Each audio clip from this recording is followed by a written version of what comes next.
Hello friends, I am poorly, so we will be switching the microphone off for this episode, which will be main quest, unless we find more side quests. Ow.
You ever get the urge to just hawk one on the floor?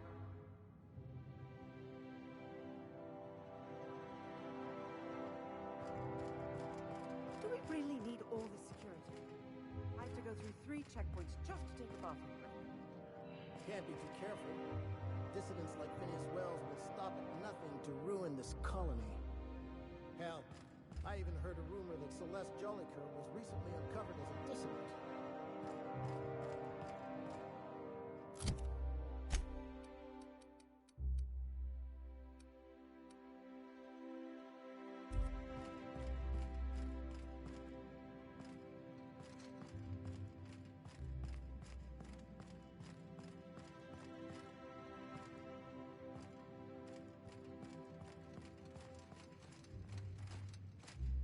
Welcome to the official headquarters of the Halcyon Holdings Corporation Board.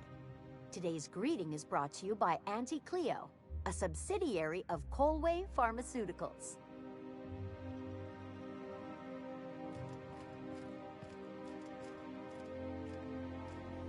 State your business. Please step away. This entry is for high-priority HHC business only.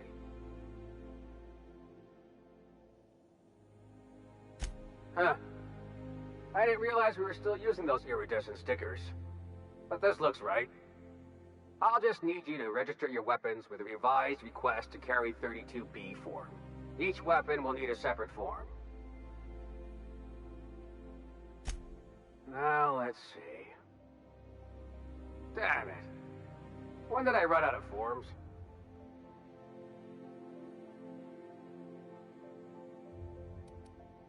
I was going to suggest that myself. Look, you don't have time to wait on new forms, and I can't afford the citations for impeding HAC business. So I'm going to save us both some trouble and waive your forms. Just know there are a bunch of guards upstairs, and they're all high on dervish mist and low on patience. So try anything funny, and they'll paint the walls with your guts. Don't worry, boss, I got a plan. First, we get ourselves some tossball sticks, right? Then we sidle up to him all polite-like. You do that. The rest of us will watch.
Excuse me, just a moment. Going. Is there something I can do for you? I beg your pardon, Minister Clark's former office is currently closed to solicitors. What? Oh dear. Thank you for reminding me. I can't stand the thought of someone else's hands touching my custom letterheads.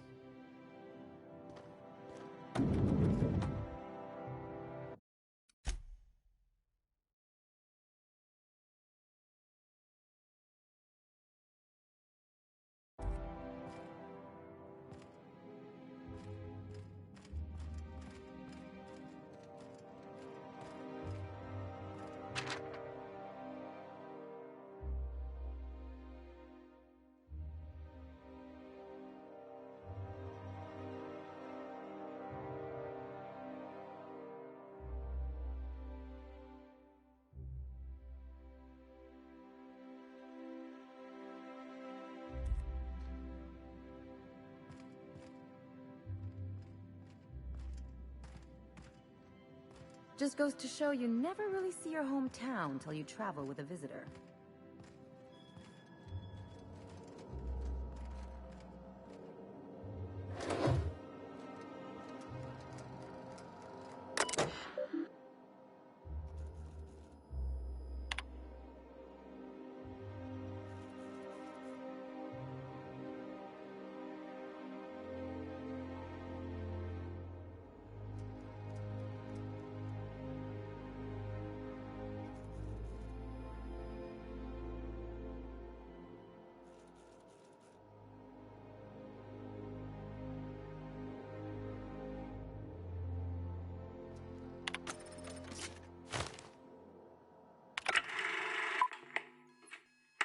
Good afternoon.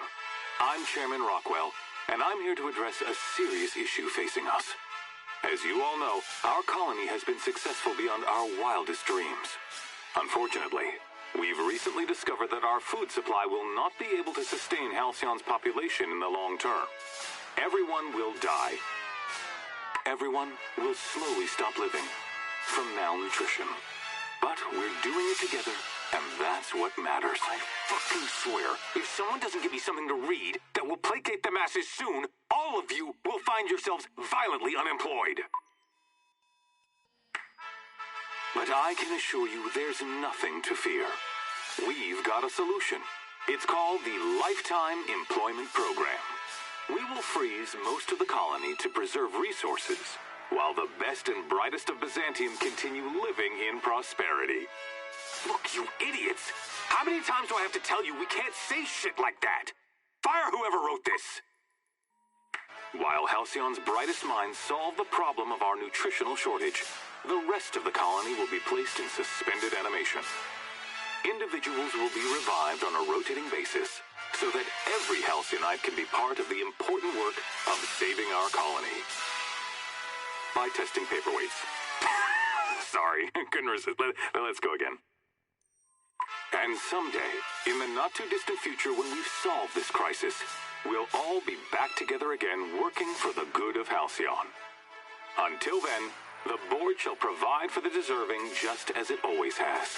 So, obey your supervisors, take your vitamins, follow your corporate-mandated grooming rituals, and rest assured with the board on your side, there is nothing to worry about.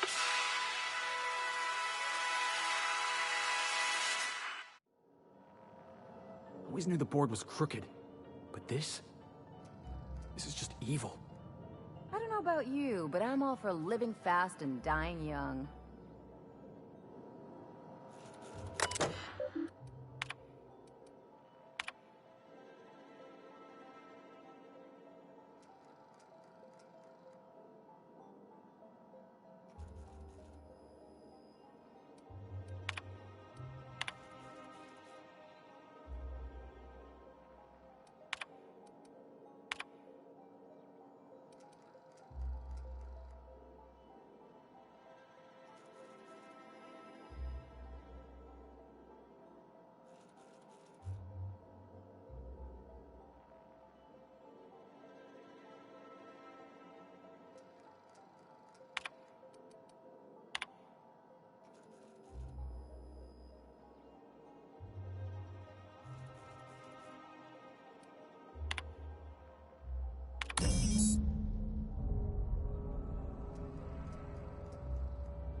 Apologies for the wait. I was arranging my stationery. Personal assistant to Adjutant Akande and Chairman Rockwell. I'm also responsible for organizing the adjutant's stationery, which is more of a hobby. Ah. Oh, you were being serious. I'm obliged to inform you that Chairman Rockwell is unavailable for an indeterminate duration. Will there be anything else?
Not so fast.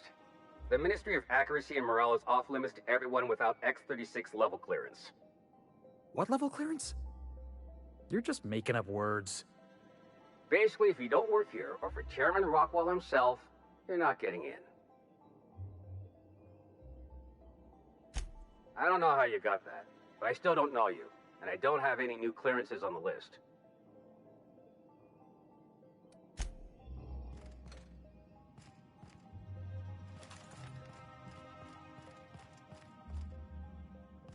I think I'm gonna start taking my lunches out in the city. That woman from downstairs is still in the cafeteria. That scientist? The one who's been hounding the clerks? Ooh, gives me the shudders, too. They're all pretty unpleasant.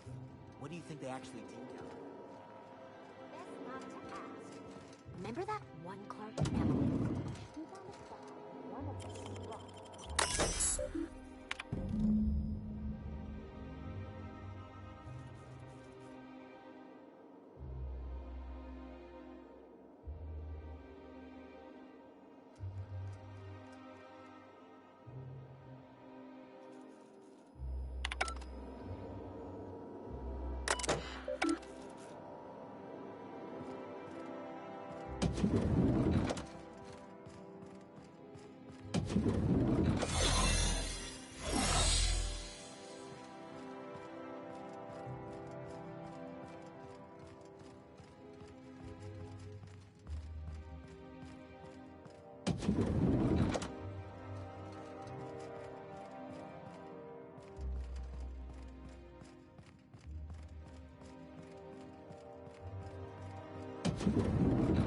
Hey, did Tillman get transferred or something?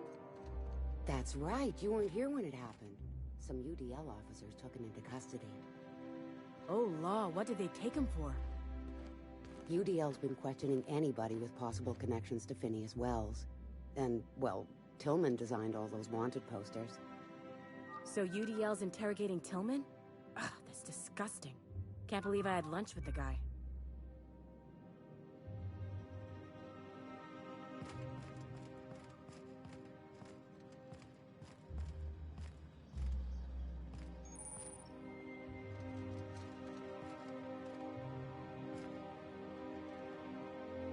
Sorry, I'm kinda in the middle of something.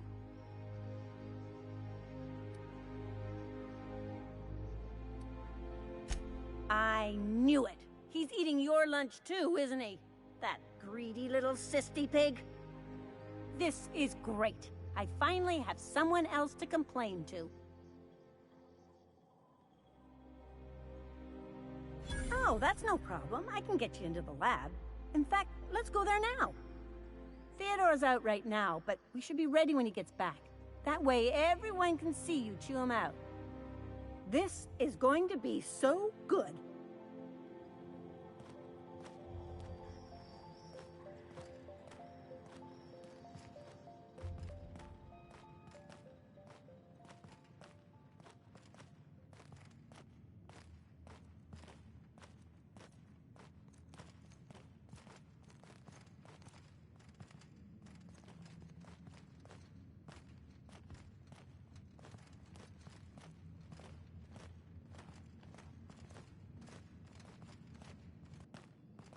Hold, I need a favor.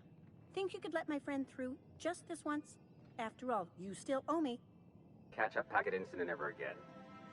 And she's on her own if she runs into the guards downstairs. You're the best, Holt.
What?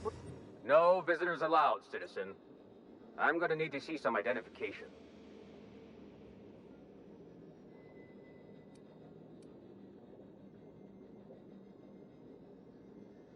What?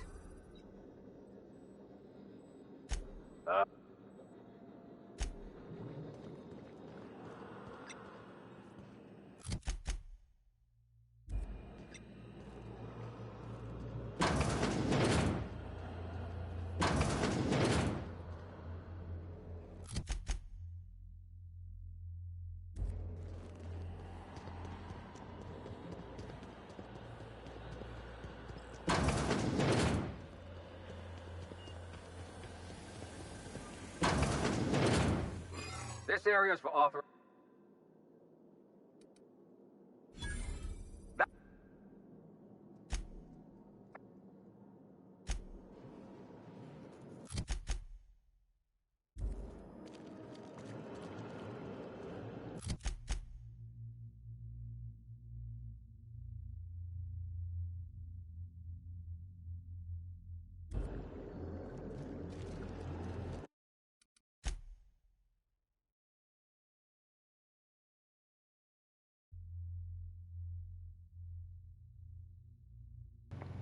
We only have 3 talking to people while we're disguised.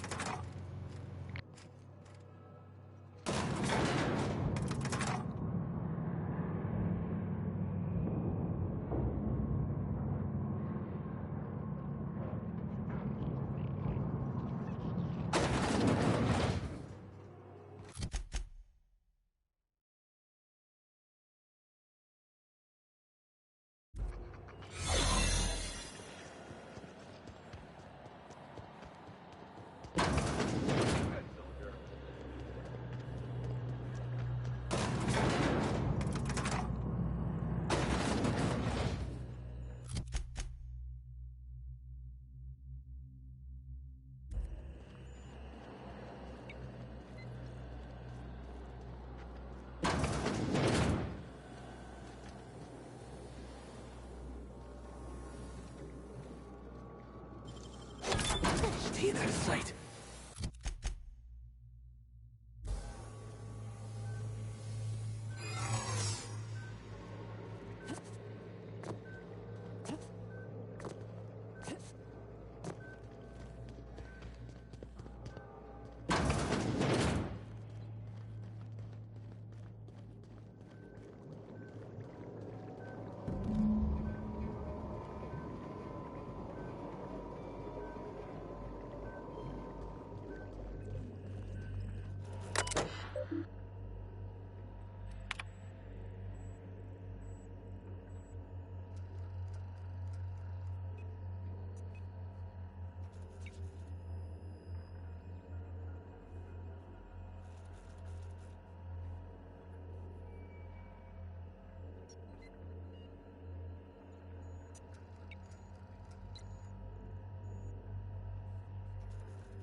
If you don't mind you have a message from Adjutant Sophia Akande. No one ever looks quite the same in person as they do in my reports. And my reports of you have been exceptionally thorough. You've had quite a career.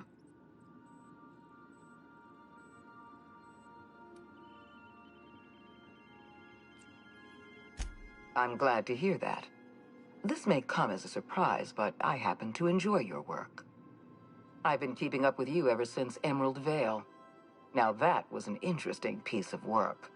A rundown backwater, barely worth the ink on a map. Until you showed up. You walked through Edgewater and in your wake transformed it from a loyal company town to a haven for dissidents. I'm actually a little impressed. All this happened because some mysterious stranger fell out of the sky.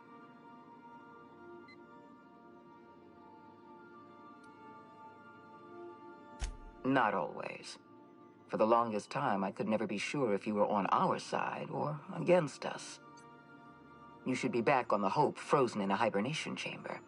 Yet here you are, flying about in a stolen ship, leaving a trail of paperwork in your wake. The board doesn't know what to make of you. But I do. I've seen your potential. There's so much we can do for this colony.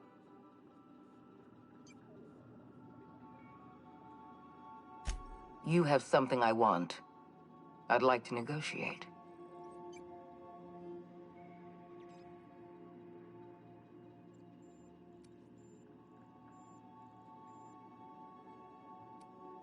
Phineas Wells is wanted by the board. I want to convince you to turn him in to us.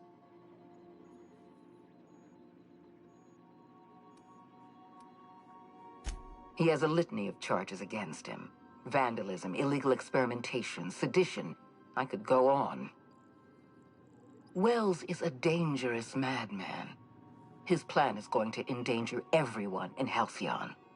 He's an obsessive psychopath. And he's using you. You're in contact with Wells. I want you to send us a tracing signal from his communication terminal.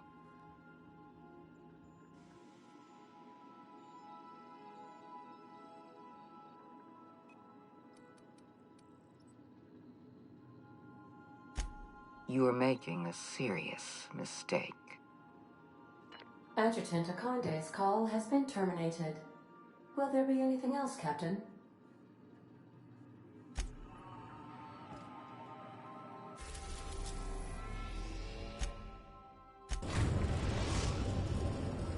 We've arrived at Phineas's orbital lab.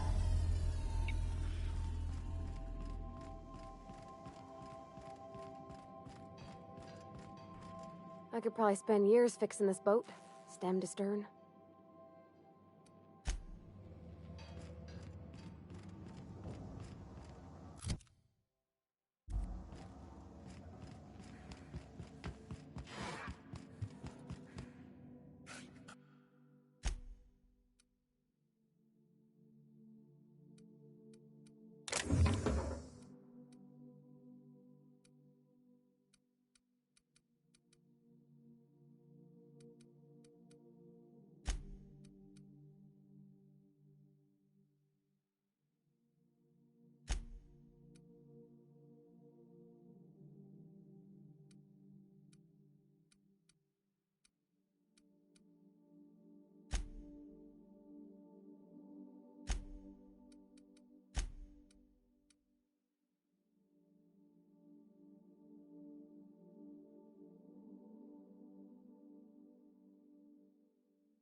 I'm now confident I can revive the remaining colonists.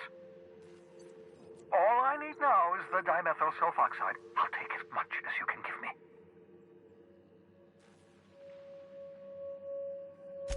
What?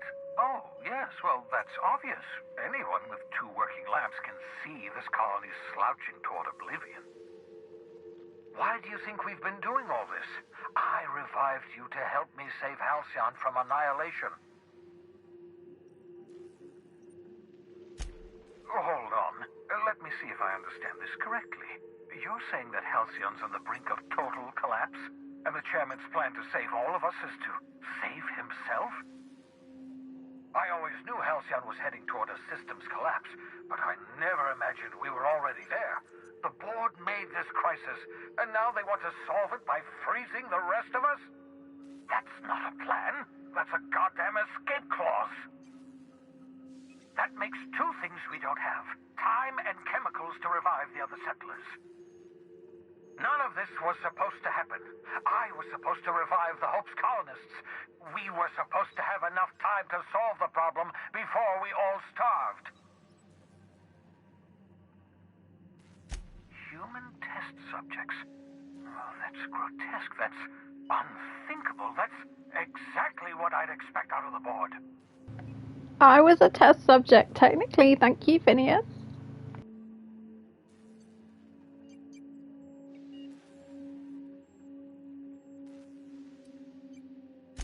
Thank you. You've brought me enough chemicals to get started, at least. I'm just sorry they came at the cost of human lives. Those poor people, they must have died in agony. What exactly was the board trying to accomplish?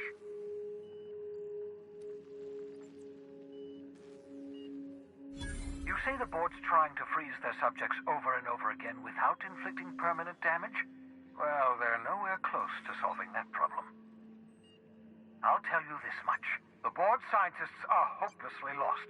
After years of fruitless experimentation, they've made exactly 0 progress.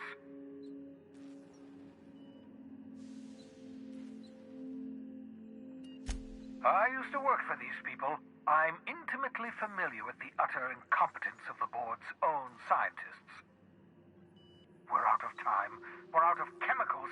We may very well be out of options. If the board has their way, we're all going to be spending the rest of our lives frozen in stasis. Do you realize what this means for the Hope? For your fellow colonists? The board's going to kill them all. Toss them out into space, just to make room in their hibernation chambers.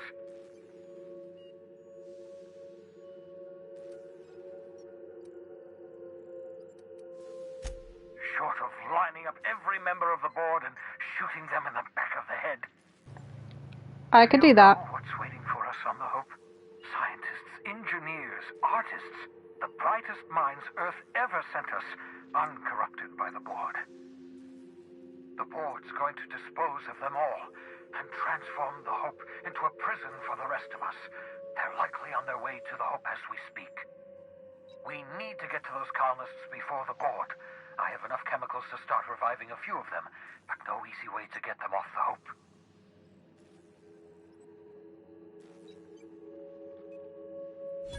Merciful gibbering law, you're a genius! We bring the Hope to us. Skip the entire ship across the distance of colony space, right next to my lab.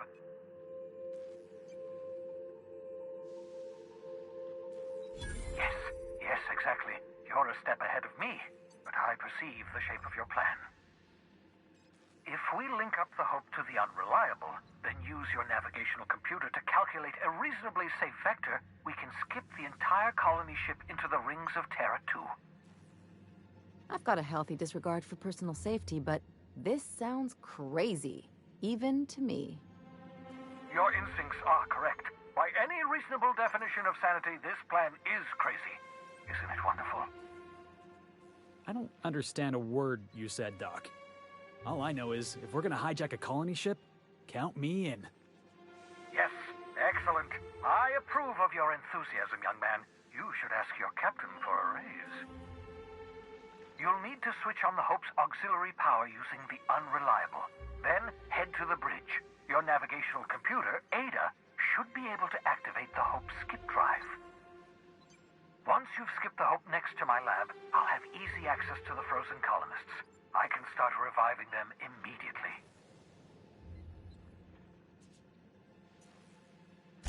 I know you're wondering why I'm doing all this. Why I believe the people on the Hope are the answer to the colony's problems. The Hope is carrying some of humanity's most brilliant thinkers, scientists, engineers, experts in their field. If we work together, we can still find a way to save Halcyon. The board would have us believe Halcyon is beyond saving. I choose to believe otherwise. If there's even the slightest chance we can save Halcyon from oblivion, then we have to take it. Certainly. How can I help?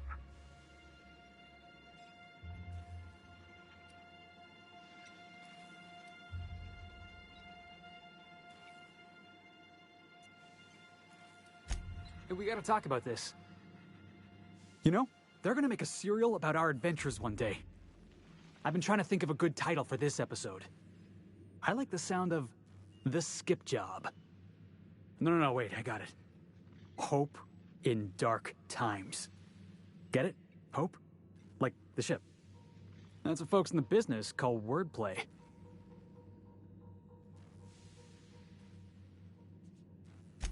Yeah, I've been thinking about that. Got a list right here. Thrilling tales of the unreliable. Or maybe spine-chilling stories from the edge of the system. Was also considering astounding adventures in the ether. I'm partial to that last one.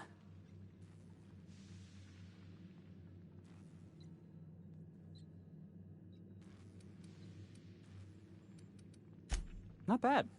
Got a nice ring to it. Stealing the Hope from the board, skipping it across the whole damn system. This is gonna be great. I can't wait. Enough to boost my pay? I'm just kidding, boss. I know you don't pay me. I'm sure you've got plans to make.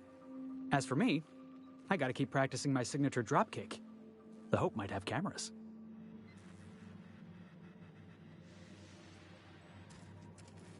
You got it.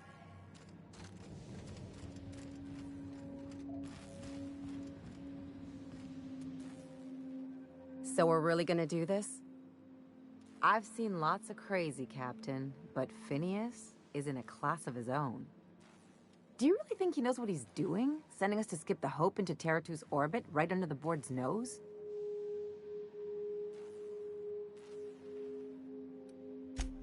There's a sobering thought. Makes me want to drink. I think this whole plan's insane, but it'll make a good story, you know, if we survive. Speaking of, I get that Phineas thinks he's saving the colony, but what about you? Why risk your neck on this crazy scheme?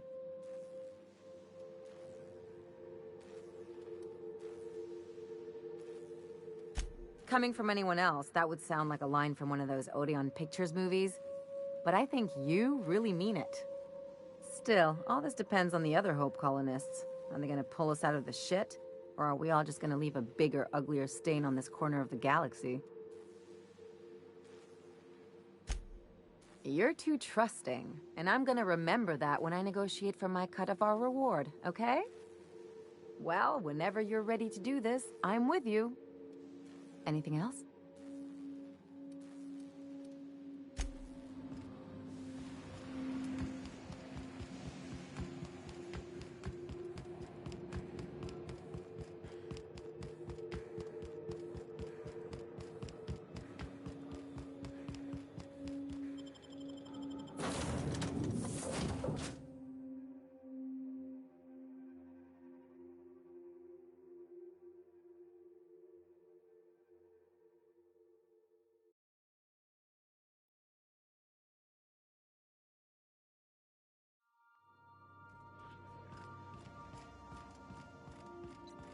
Captain, I hope Dr. Wells has not dragged you into one of his irrational schemes again.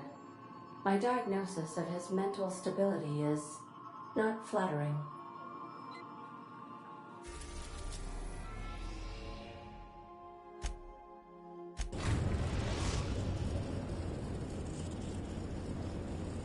We have arrived at the Hope.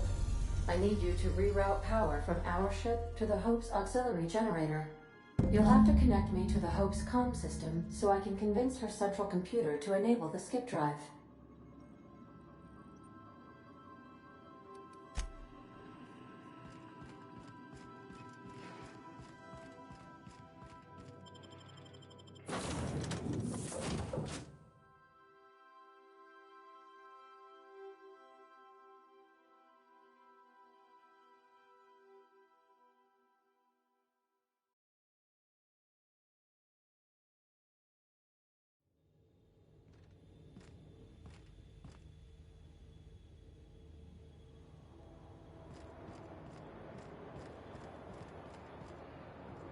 We're one with the shadows, boss.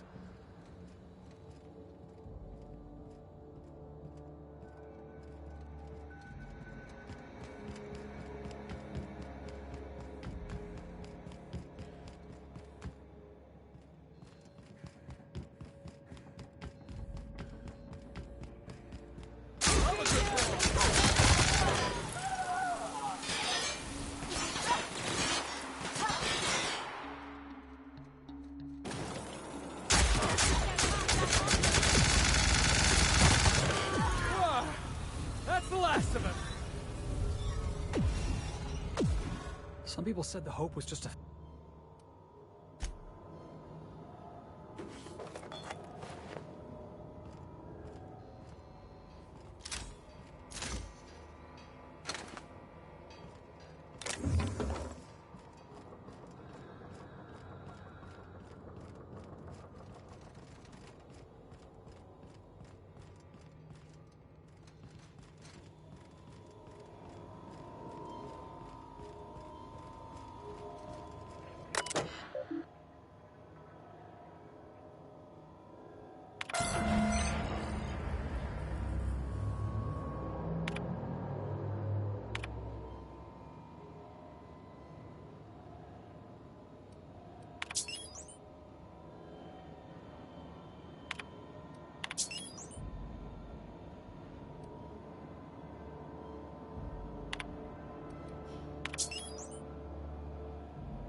Let's hope we don't have to run in a hurry.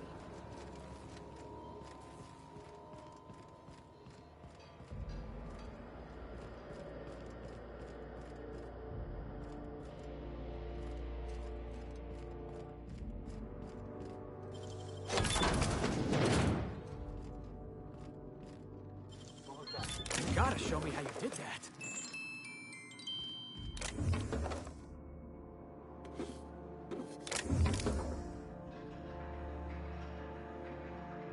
I'll find whoever did this.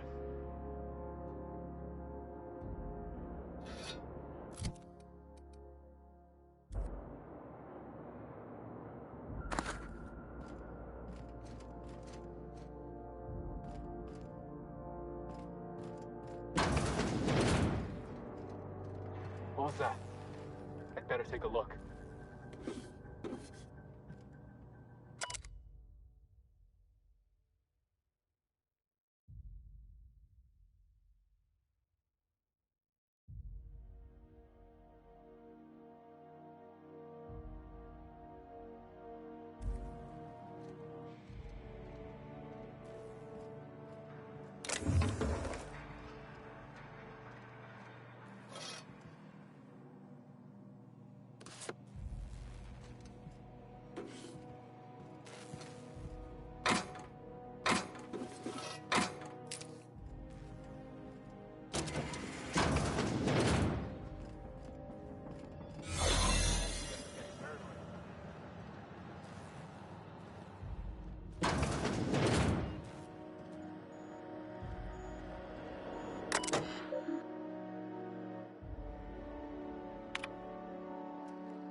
Error. Hope crew. Error. Hibernation pod access is illegal. Registered. A fine of 10,000 bits will be assessed.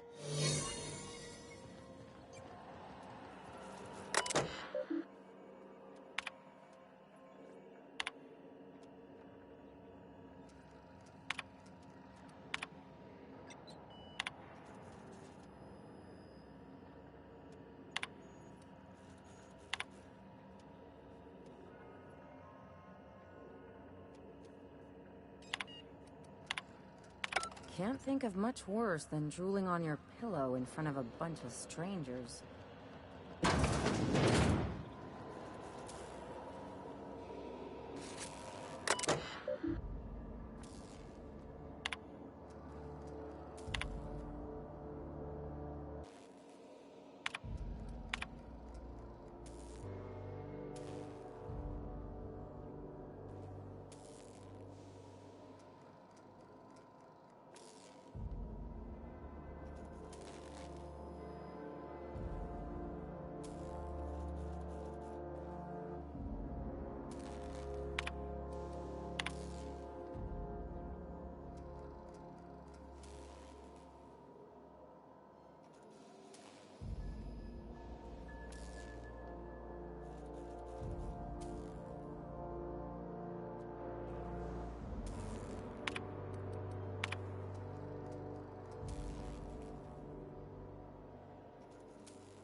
Can you...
I see you've located the stasis chambers. Which pod were you slumbering in for so long, Captain? Anything on, I take it?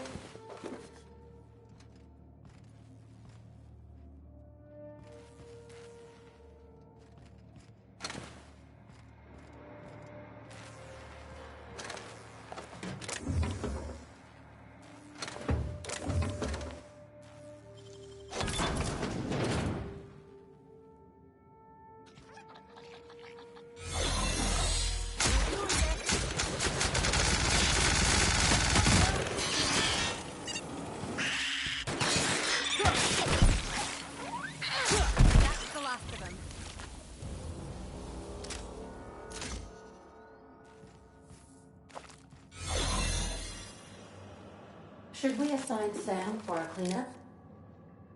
Something out of that one horror serial. What was it called? Oh, yeah. Slaughter Island.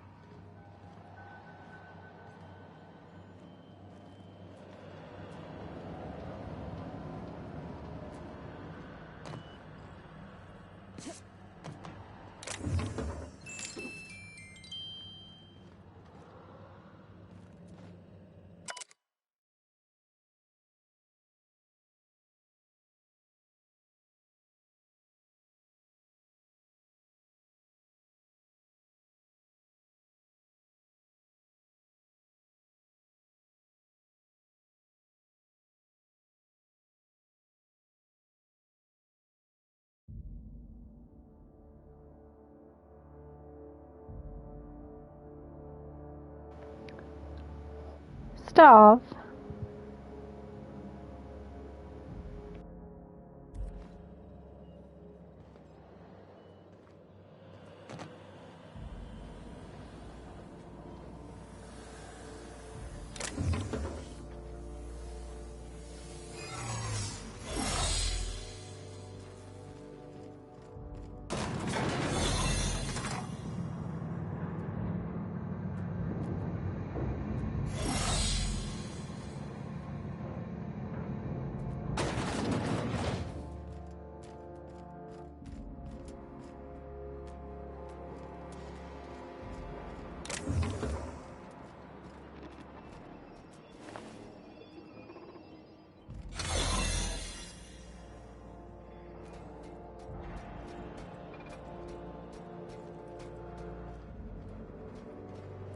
You get tired of patrolling? Just go rough somebody up.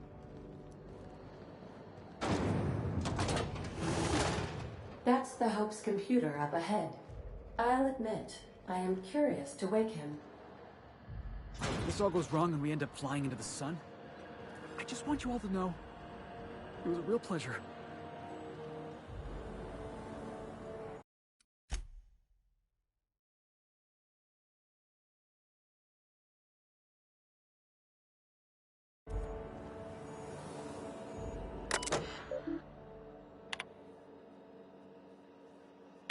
Greetings, Captain. I am speaking to you through the Hope's computer system. It's a rather cramped feeling, but it'll do.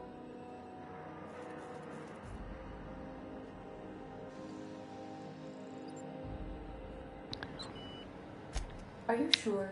That is Now, extremely you dangerous. can finish the game here. We'll void the warranty It's on a valid Subtract. finish the game. It'll get you, like if you're playing on hard or such, it'll get you the achievement for finishing the game. Shush, Ada! And it is very fun. But you do need extremely low intelligence when you start the game. Jump starting the skip drive. Destination set to the rings of Terra 2.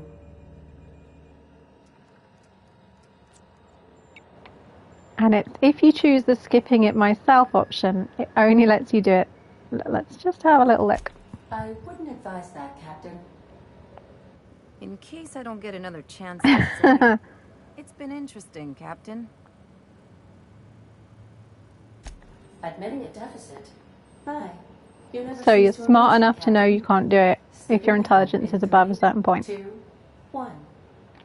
ADA, does your captain seriously intend to do a micro jump in system with engines that haven't been powered in 70 years on a derelict ship? That is what my captain intends. Yes. But that is a gross misuse of the skip drive. The Zero Point Drives Corp and I will not be held responsible for any damage incurred during transport, and this will cause extreme damage. Yes, I am aware of that. You should not be doing this. The humans will die. Thank you, Hope. It looks like all systems are go. Captain, I would advise you to hold on to something. Now.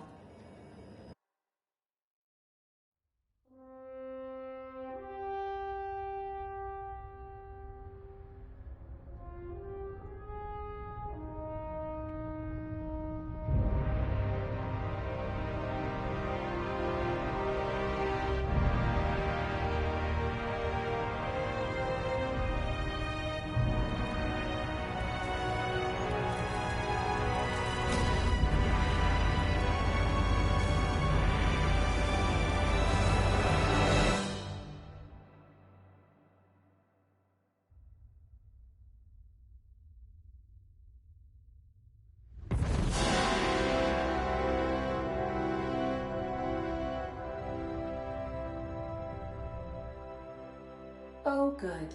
We are still alive and have successfully skipped into Terra 2's orbit. I reported as much to Phineas Wells, but he has not responded. Perhaps you should check in on him. Did we move? I hardly felt a thing. Was that an attempt at humor, Doctor? Certain levels of drollness are difficult for me to discern.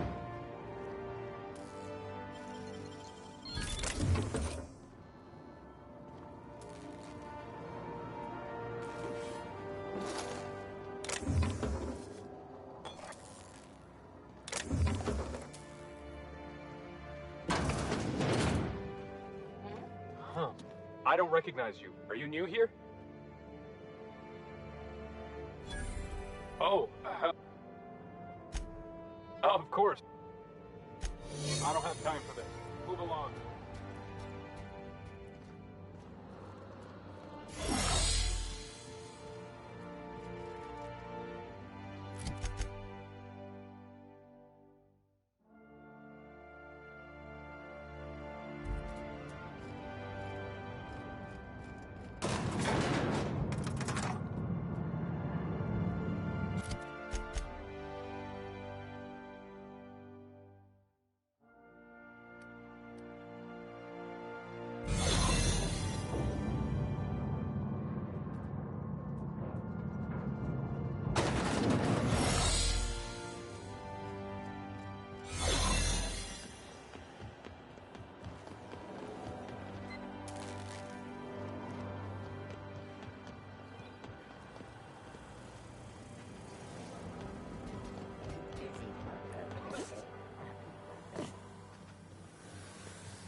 Awesome, huh?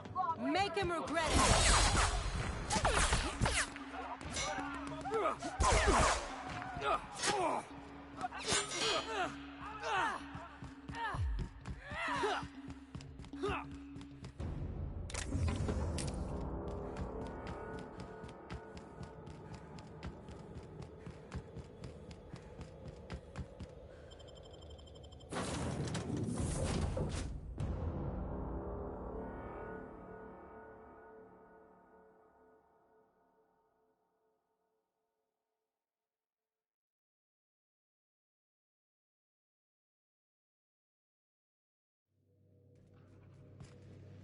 Captain, I am receiving a Captain, I shall now play the transmission I received from Dr. Wells.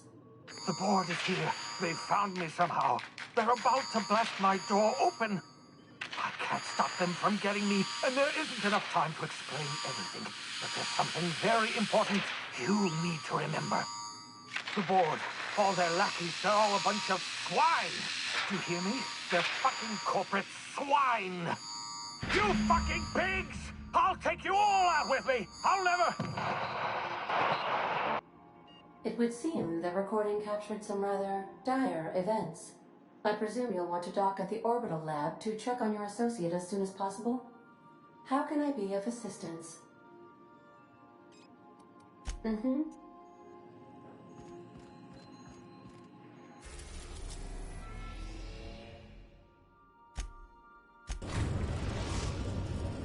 Now arriving at Phineas's top-secret orbital lab.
Captain, as it appears we may soon be embarking for a maximum security prison planet, I believe the crew would like to speak with you to, as you humans put it, air some concerns.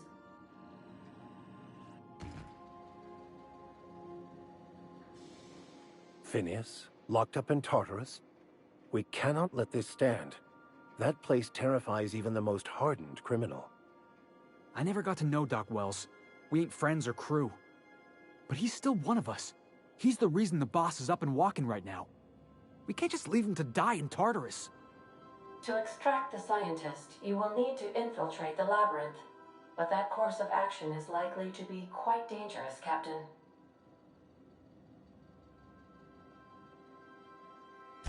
I am programmed to warn you whenever you exhibit inclinations toward risky behavior. Breaking into Tartarus will not be easy. Getting in is the simple part. It's getting out again that's the trouble. Trust me, I know. Let's just do it. Kick down some doors, grab Doc Wells, and cut a path out. We don't need a plan. We got guns. If you really mean to do this, you should see to your final affairs and close out any unfinished business. Once you sneak into Tartarus, you may be there a while. Or permanently.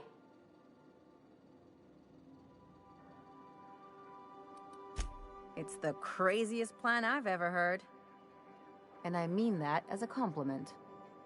You didn't hire me to think. And I ain't about to start now. You're my boss. And I'll walk into fire with you. I think it's insane. But maybe the colony needs a healthy dose of insanity right about now. I know it's dangerous. And I won't lie and say I'm not scared out of my wits. But I couldn't live with myself if we didn't do something. You're asking for more than bravery from us, Captain. But there are worse ways to go than dying for a good cause. I'm in. Let Sam get the grime out. It's what our units do best. The entire plan is a terrible idea, but I admire your bravado, Captain, which leads me to illogically believe, against the odds, that you will be successful. Hooray, the power of friendship. If we don't make it, at least it'll be a great story. Got my trusty tossball stick, got my ass-kicking boots. I'm ready, boss. Outstanding. You can count on us, Captain. We're crew. For real crew. That means we got each other's backs. Right? Never thought I'd volunteer to break into a prison. Seems like your tendency towards risky behavior is rubbing off on me, Captain. Command not recognized. Waiting on your command, Captain.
It is very idiot-proof, I that am bit. pleased to inform you that we have arrived at the labyrinth.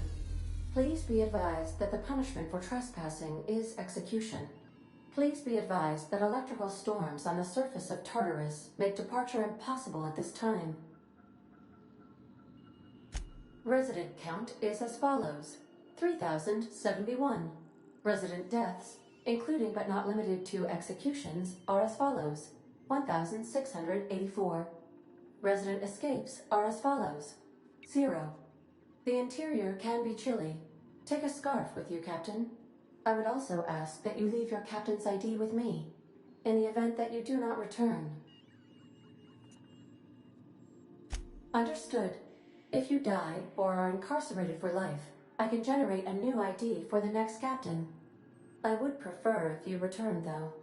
Oh, speak of the devil. Captain, I am receiving a transmission from the prison's docking authority now. Attention, unauthorized spacecraft. This is a maximum security installation. Your presence here is an explicit violation of UDL corporate policy. You are hereby confined to your docking platform until a ticket detailing your crimes has been filed and notarized, at which point your vessel will be seized and you will be executed.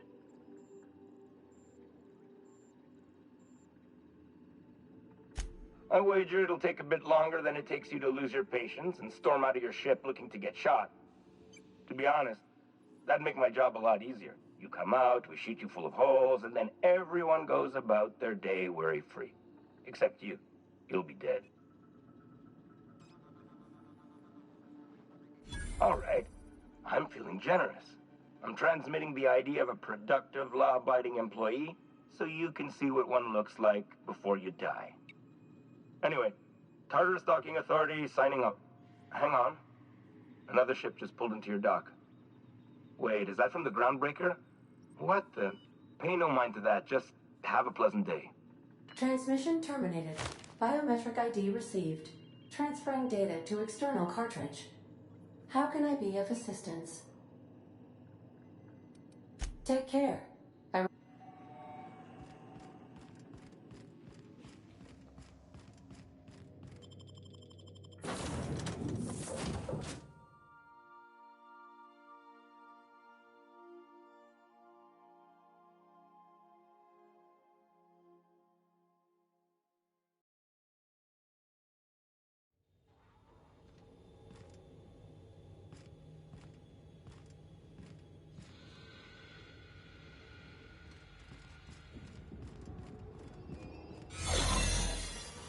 Did right by us, Hunter. Now it's ours. The board will never own Groundbreaker. Not while I breathe. Push on, Mardat.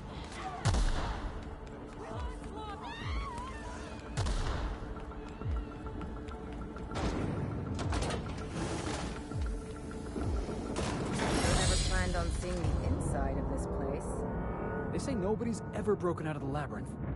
Didn't say nothing about breaking in, though.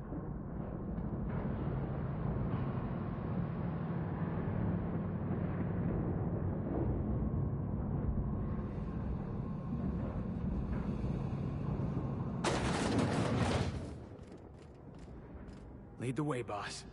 I got your back.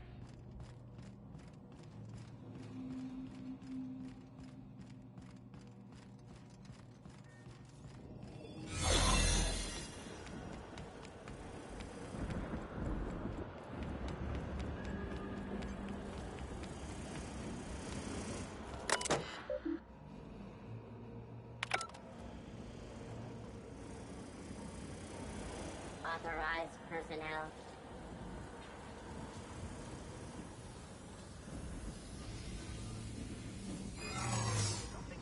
No, I saw that. Are you new here?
Let's go, troops. Stellar Base counting on us.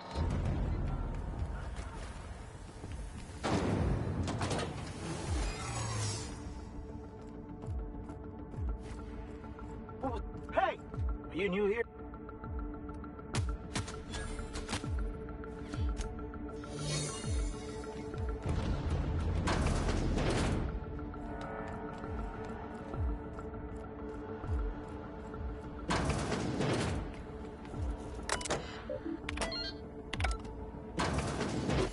Well, look who it is. I'll be damned. I was prepping the studio for our announcement, and here you are as a bonus. And I see you've brought the kid along. Babysitters may be expensive, but they're worth it, you know. Yeah, keep talking, pal. I'll just keep thinking of a place to bury your body. Ah, and the wayward doctor. Are you about done with your escapades? We have faces that need lifting, after all. These days, I'm more interested in breaking them. Wouldn't mind taking a swing at yours. When you go off and get yourself shot, try to avoid taking one to the face. I'll want it recognizable to show to my citizens. Haven't you heard? Phineas is working for us now. It took some doing, but employing an efficient management strategy of putting our guns to his head seems to have done the trick.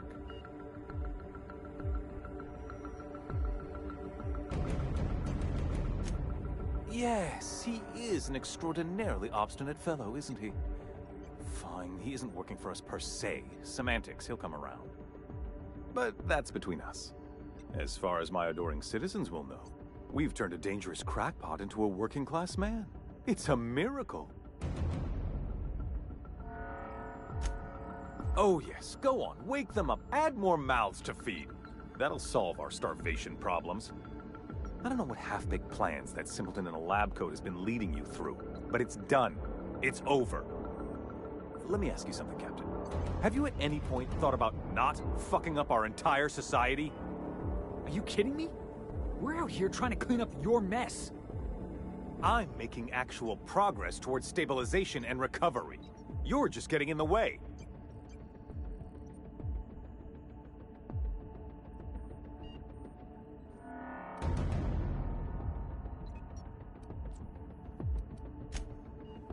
Oh, right. This coming from the psychopathic outlaw. Yes, I'll try to be more open-minded about your path of wanton descent. We don't need your help.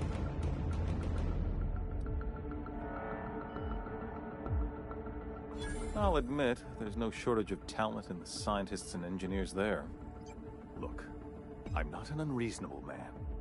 If you manage to storm the castle, as it were, and make it out of here with Phineas alive, I can't exactly afford more havoc than you've already caused. Fine. If you survive, you'll need someone to sell the rest of the board on your plan. Are you out of your mind? Rockwell's the biggest monster in Halcyon. You got any idea how many lives he's destroyed? How many people he's hurt? I've had enough. You even think about cooperating with this animal? And you and I are finished. You're damn right it is. If you're gonna place more faith on this brat than the chairman of the fucking colony, then there's no hope for you. Go get yourself killed.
right, MSI. I'm not one for rousing speeches, but the captain needs our help. So, get in there and fight! You ain't feeling jittery, are you? 'Cause I'm not. Hope you're right about this, Captain.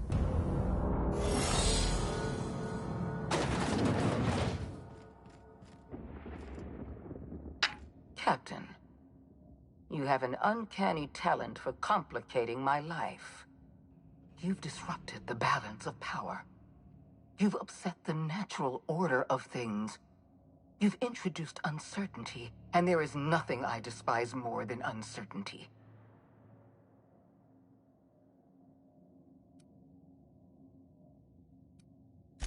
I'm afraid I can't do that. I'm aware of your diplomatic talents, Captain. You have a gift for manipulation, but I warn you, I'm no easy mark. For all your talents, you are the enemy of Halcyon, and therefore you are my enemy.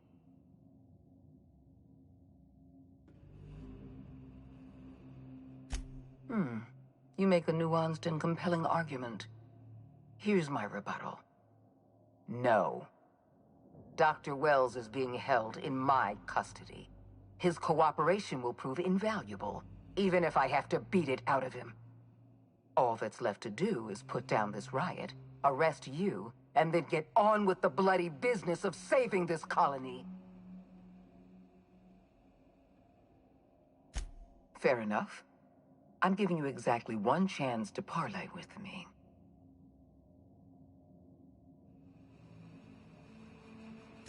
Yes, I'm quite aware of your brazen act of corporate vandalism.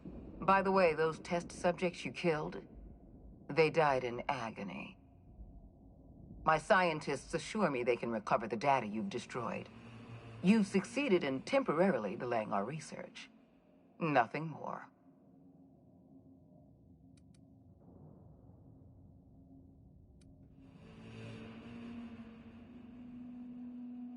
That isn't true. It can't be. You're trying to manipulate me. That experiment was absolutely essential to the program. My scientists assured me they were close to a breakthrough. They gave me their word. Don't you mock me.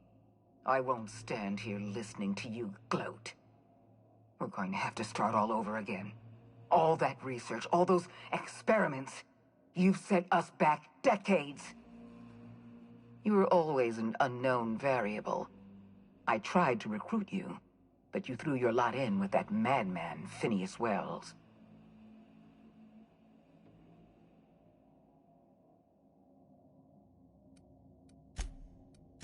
This prison is equipped with an automechanical warden. I've had it programmed to eliminate you on sight and rinse your remains down a drain. And don't worry.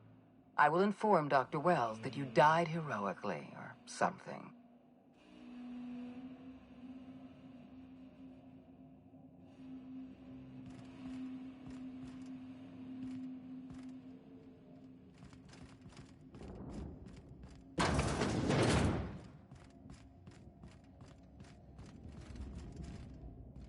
Nice and easy.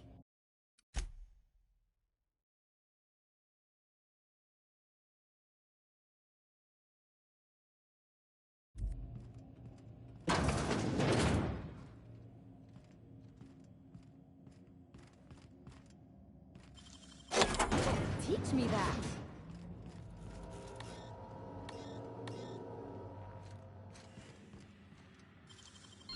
Real slick.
Headed back.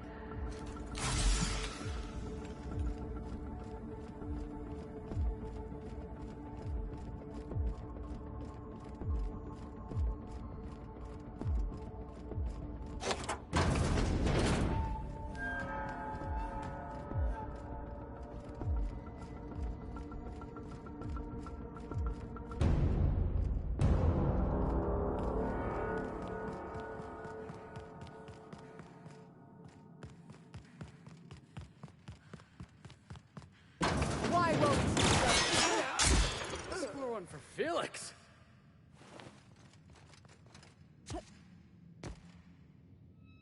Get me out of here!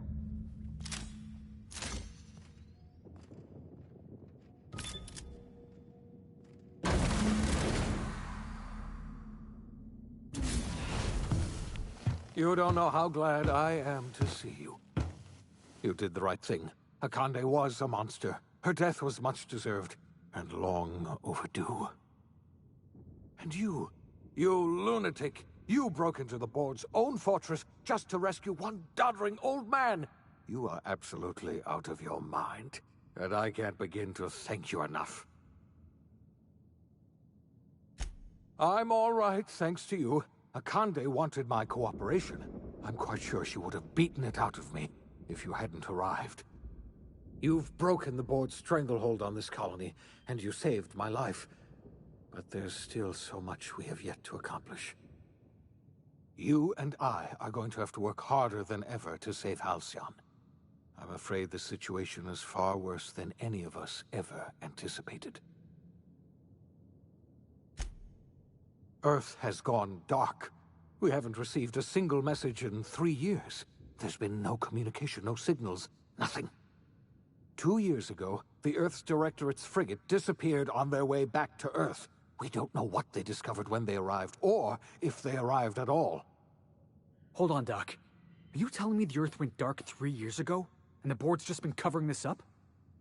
They've been incredibly effective at concealing the truth. Right now, the only people in the colony who know are standing in this room. They haven't exactly been hands-on around here anyway. So there's one less rubber stamp to worry about. Earth is humanity's home planet, Miss Fenhill. The psychological effects of losing our original home will be devastating. We're in serious trouble, my friend. Do you know what this means for Halcyon? We can't rely on Earth for support anymore. We've been cut loose. We're entirely on our own.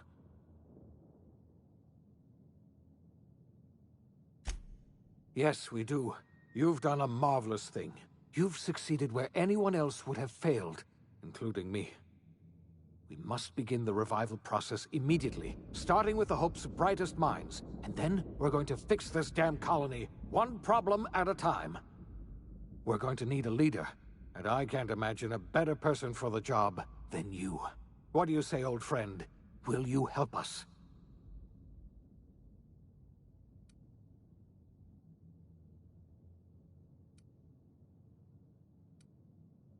When I revived you, I thought you were going to help me save this colony. I was wrong. I had our roles reversed, you see. You're the one who's going to save us all. I'm just the one who set you on your path. You're the best thing to ever happen to Halcyon. If you want to take it upon yourself to lead this colony, you have my support. We're not a colony any longer, are we? Our last connection to Earth has been severed, and so we have been set free. Our future is uncertain, and no one knows what tomorrow holds. Exciting, isn't it?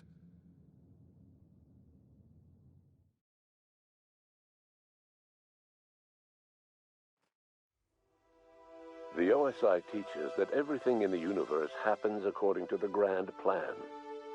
But the stranger that arrived in Halcyon was an unplanned variable. From the moment he landed in Emerald Vale, his actions altered the course of history. The events on Is it? brought about the end of the board's The text authority. says hers because it knows. But the voice does not have variables. How rude. The damage they left behind would require the work of a generation to repair. Dr. Phineas Wells began reviving a handful of the Hope's colonists. Engineers, scientists, technicians, and intellectuals. They were among the brightest minds the Earth had ever sent out into the stars. The Hope scientists and engineers woke up in a colony descending headlong into total collapse. With no way to return to Earth, they had no choice but to band together and devote themselves to the cause of saving Halcyon. The people of Halcyon were nothing if not hardy. In the absence of the board's authority, many of the colony's settlements banded together with a single purpose in mind: survival. Life was especially hard in the years to come. Some towns dissolved by attrition and starvation, but most of them found a way to carry on. In the years to come, Halcyon was forced to reckon with its newfound freedom. The board was gone, and for better or worse, the colony was responsible for its own destiny. Between MSI's worker-centric policies and the iconoclast's manpower, Sanjar and Zora were able to rally many of the Terra 2 townships to their cause. MSI's workforce swelled, and the iconoclasts enjoyed a significant surge in their ranks. The board was too distracted by infighting and internal politics to stop MSI from becoming a powerful corporation and a refuge for townships that might have fallen through the cracks. Consumed by paranoia, Lilia Hagen took Sublight Salvage in a controversial direction, openly accusing board officials of an extraterrestrial conspiracy. One day, an accident at the Groundbreaker's docking bay silenced her forever. Time would tell if her replacement could keep the Sublight family together. Adelaide McDevitt replaced Reed Thompson as the leader of Edgewater. She and her followers transformed Edgewater in their image. Anyone loyal to Reed was pressured into leaving town, and those who stayed behind adapted to her way of life. Adelaide transformed the old cannery into a new garden. The nearby Edgewater Cemetery provided a convenient source of fertilizer. Under the leadership of Junlei Tennyson, the Groundbreaker held firm against corporate influence. The ship's mechanical stability gave Junlei the time to educate a promising generation of engineers schooled in her family's traditions. The future of the Groundbreaker looks promising. The rediscovery of the Hope and the abandonment of the lifetime employment program forced Byzantium to come to terms with some uncomfortable realities about the state of Halcyon. While Byzantines were reluctant to surrender the luxuries they'd grown accustomed to, the board's diminished authority gave them little choice in the matter. Nearly everyone had to learn to make do with less. Some even had to get jobs. It was a dark time indeed. Even the Gorgon asteroid, though a distant enigma to most of Halcyon, felt the aftershocks of your actions. The destroyed Adrenatime synthesizer became a symbol of the board's cruelty and a rallying point for Wells and his scientists as they sought to build a more humane, ethical Halcyon. They cleared the dead from Gorgon's laboratories and repurposed them to aid in the crucial work of solving the colony's nutrition crisis. Gorgon, which had once sown death and destruction across Halcyon, became a source of hope and renewal. The Gorgon Project's final explosive end was bittersweet for Olivia Ambrose. She wandered the colony's fringes alone, searching for others like her who despised the board and meant to destroy them. In time, she found Phineas Wells and his cadre of scientists, and she joined them in their efforts to save Halcyon. For a while, she even knew an uneasy peace. But for all that, Olivia found purpose in Wells' project. She was always haunted by the memory of her daughter, Minnie, who hadn't lived to see the better world they were building. She never did forgive herself for the horror her work had wrought on Halcyon. But she remembered fondly the daring captain who'd put an end to it at last. In spite of everything, the Gorgon asteroid remained a sobering reminder of the potential for progress and disaster in humanity's most ambitious efforts. The Rizzo's company in Halcyon dissolved after the collapse of the board. Needless to say, the launch of Spectrum Brown was indefinitely delayed. A stockpile of Spectrum Brown remains buried deep beneath the ruins of the old distillery, abandoned to time and attrition. With the dissolution of the board, Ruth Bellamy found herself without the two constants in her life: Byzantine culture and her sister Belinda. In the face of this new reality, she struggled to find a direction for her life. The colony had moved on from Halcyon Helen and would require new heroes in the years to come. And so Ruth Bellamy decided it was time to exit stage left. She quietly disappeared from public view. The dissolution of the board did not mean the dissolution of the ambitions of Cedric Kincannon, the charismatic leader of Sublight Underground. Cedric offered Slug's transportation services to the newly thawed colonists and set to work ferrying resources and food wherever they were most needed. For better or worse, Slug headgear became fashionable in the following years. As the board began to disintegrate, Spencer Woolrich found himself at a crossroads. Cling to what little stardom remained to him, or help usher Halcyon into its new future. To the surprise of many, perhaps himself most of all, Spencer chose the latter option. Having learned a variety of different skills in the many different roles played throughout his lengthy career, Spencer founded a radio serial dedicated to staying alive despite the odds. His subjects included how to survive violent encounters with only grazing wounds, dispense pithy one-liners for tense scenarios, and, of course, how to look good doing both. After a brief attempt at dating Helen as one person rather than two, which both Bertie and Helen found too strange, Bertie struck out on his own to try his hand at raising woolly cows. Many of his former Rangers teammates soon followed, accompanied by the woolly cow the team had originally plied with alcohol. The dairy farm thrived under Bertie's leadership and care. The Dairy Rangers privately believed that the woolly cows softened Bertie's temper considerably, although the only one brave enough to say this to his face was promptly headbutted. Due to the board's dissolution, many of the Prophet's old customers no longer found quite the same value in productivity seminars that they once had. With her business drying up, the Prophet chose to take her followers down a new path. Months later, salvagers on Eridanos found clues leading them to a seemingly abandoned bunker out in the wilderness. Inside, they discovered horribly mangled corpses, sacrificed to a blood-scrawled portrait of a sprat-headed deity. The Prophet was not among the bodies. Oh, we should have killed her. Your influence shifted Ellie's perspective. She finally admitted, albeit grudgingly, that she just might need other people. Sometimes. With a steady income from the life insurance payouts, she was finally able to afford a ship of her own. She hired a small crew and flew supply missions to communities on the fringe. Some of them were even legal.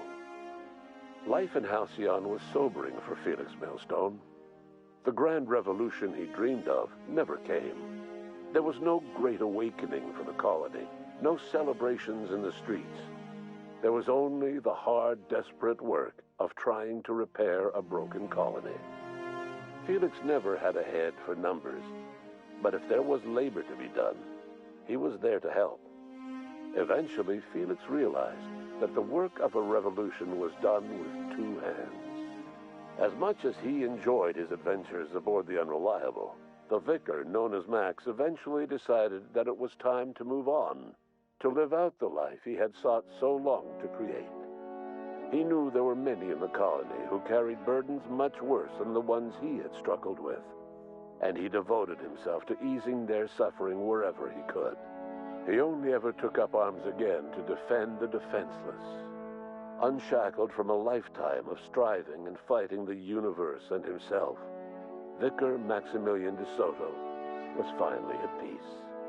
Once the matter with the Hope colonists was resolved, Junlei bashfully asked Parvati if she'd like to join her permanently on the Groundbreaker, and Parvati enthusiastically, if somewhat awkwardly, agreed. The stories of her adventures spread across the colony, and Parvati soon found herself the center of attention. Having served as the engineer of a renowned spacecraft, tramp freighters and wildcat miners sought her out by name, and in no time, she was a fixture in the Groundbreaker's mechanical ecosystem. She and Junlei were never far apart. Nyoka returned to Monarch to take another crack at making a permanent life for herself. She formed the Charon Group, a mercenary outfit of ragtag survivalists and wilderness experts. Anyone in need of a guide, or just looking to throw back a beer and swap stories, could find her camping on the trail or clearing an infestation. The SAM unit that accompanied you spread awareness of the product line's superior sanitation and maintenance capabilities across what was left of the colony. This led to a boost in SAM unit sales. Did you know that SAM units are the longest-lasting, toughest-acting cleaning solution in Halcyon? Minister Clark was released from house arrest, and his contact with you gave him a sense of renewed purpose and vigor. Once it became clear that no help would be coming from Earth, he threw his considerable efforts and talents into helping Halcyon manage the crisis before it. As for Dr. Phineas Wells, he spent his remaining years in his orbital lab. He eventually came to terms with his own past and was able to forgive the mistakes of his younger self by devoting his remaining years to serving the colony. Dr. Wells was able to revive many more scientists and engineers than he first expected, thanks to the additional batch of chemicals you stole from the Ministry. Wells never forgot about the human lives that were lost in acquiring these chemicals. In the end, Dr. Wells was able to save every scientist and engineer aboard the Hope. Over the next decade, nearly all of the Hope's remaining colonists were successfully revived. Halcyon saw a period of rapid technological and scientific advancement. Breakthroughs in dietary supplements saved the colony from starvation. Geoengineering projects and social reforms began to change the structure and character of the colony. Dr. Wells laid the groundwork for the project to save the colony, but he would never live to see the fruits of his labor. He passed away a few years later. His work was carried on by the scientists and engineers he revived. Today, Halcyon has stabilized. The people of the colony work hard to adapt to their new circumstances. Nearby colonies send aid and supplies. Life will never be easy in Halcyon. But for the first time in its history, there exists a sense of real, genuine hope about the future. And what about you, the unplanned variable in the history of Halcyon? Long after Wells passed away, you carried on his work with more energy, determination, and brilliance than he could ever muster. The years that followed were hard, but Halcyon survived by the efforts of the Hope's most promising colonists, the greatest of which was you. No one knows what's happened to Earth, and no one knows what the future has in store for Halcyon. All we know for certain is this: the name of the Unreliable and that of its intrepid captain will remain the subject of countless stories for years to come.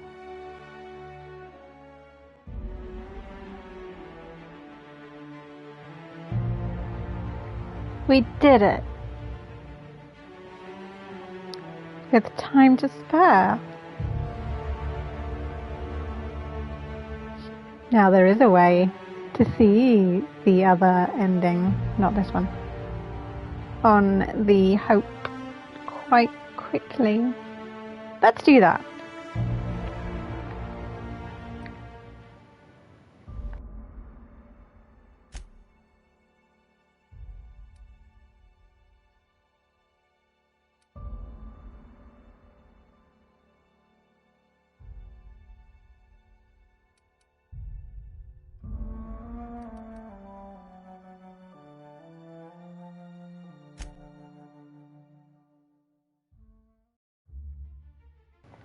At some point, I am expecting a parcel. Sorry. Why stay earthbound when prosperity awaits you in the stars? Come to Halcyon, the only colony on the edge of the frontier.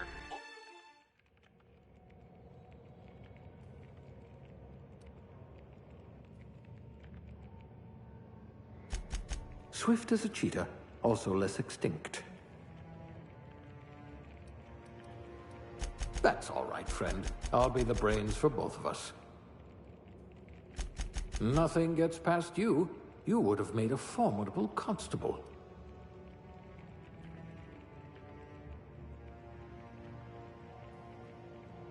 I hope you won't yell at me the moment I wake you up.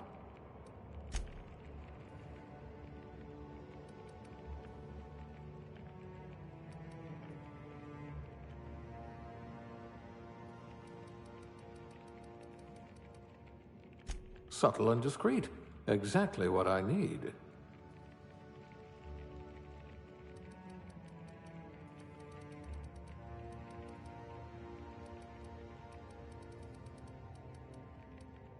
If we're ever captured, I'll let you do the talking.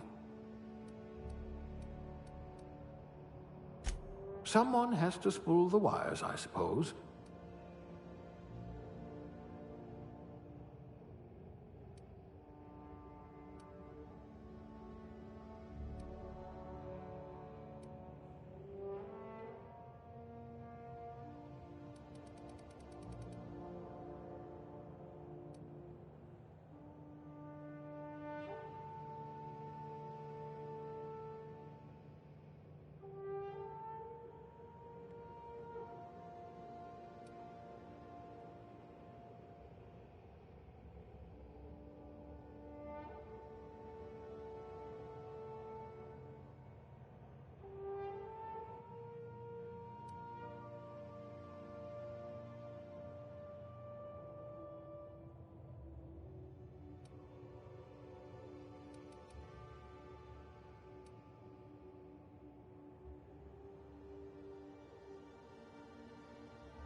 Looks to be your lucky day, my friend.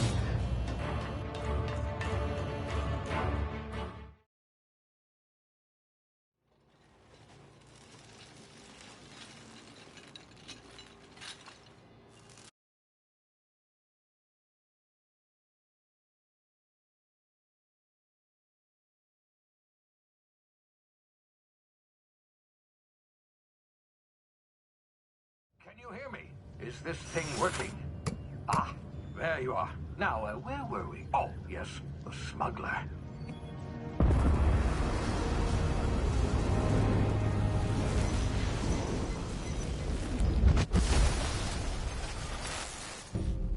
Ah, you've landed. Good. Hawthorne should be close by. What in law's name? Is that him? Oh, that idiot. I told him to plant the beacon and move away, not stand there holding it.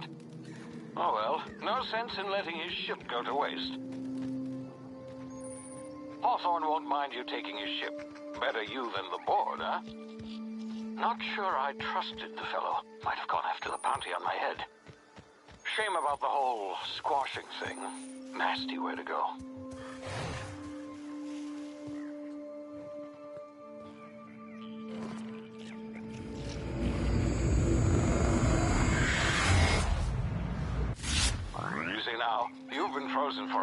There's bound to be unforeseen side effects.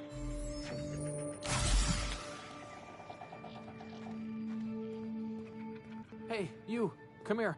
You've tried the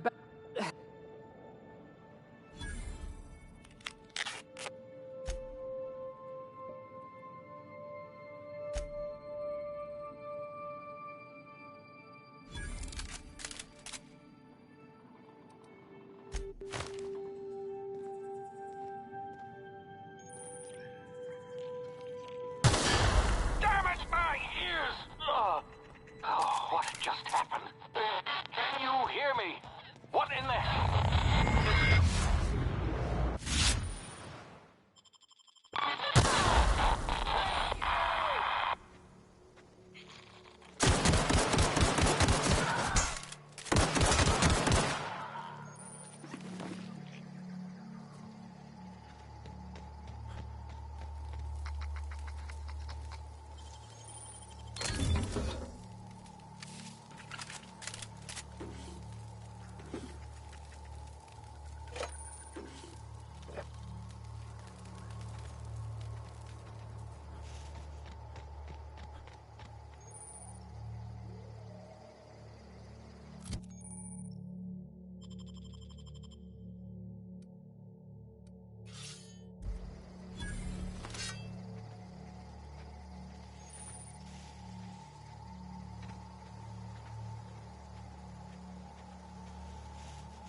Hey!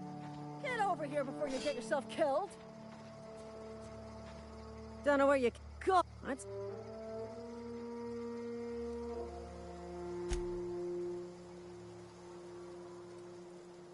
Of course... Well, you know... Here we go.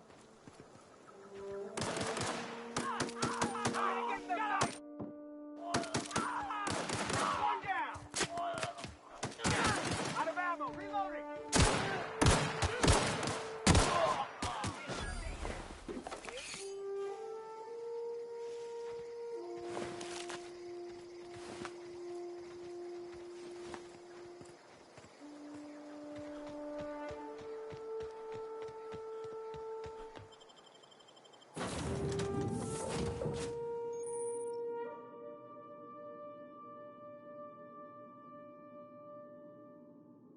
Please be informed that this vessel contains no valuable plunder. Hello, Mirage. Please return.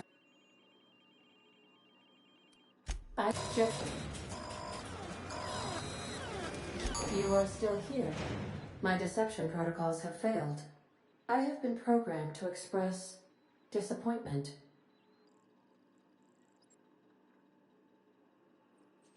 This vessel,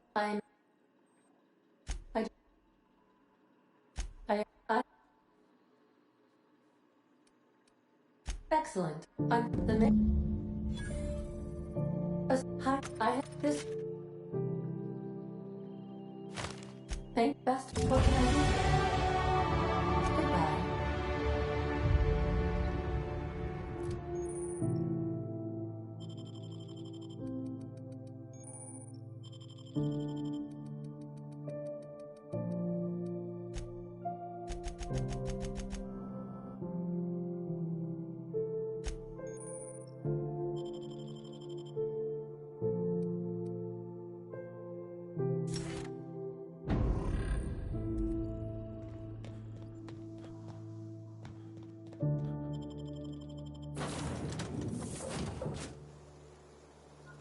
say, this wouldn't happen because, and if, now if you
Whoa, hey, where'd you come? Oh.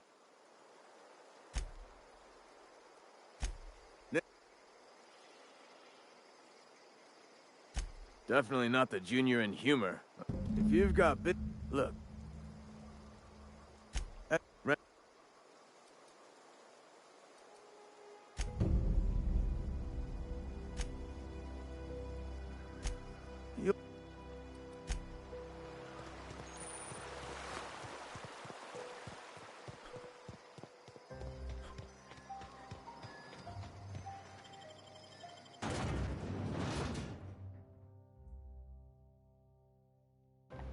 The parcel draws close.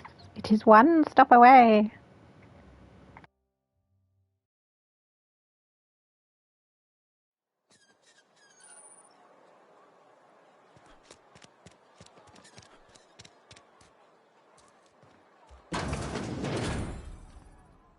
Please.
One moment while I collect my parcels. The grease monkey, Argo? I'm sorry, Mr. Thompson, sir. You asked why it's taking so long to fix. The answer's technical. Don't apologize. Just try using small words for me.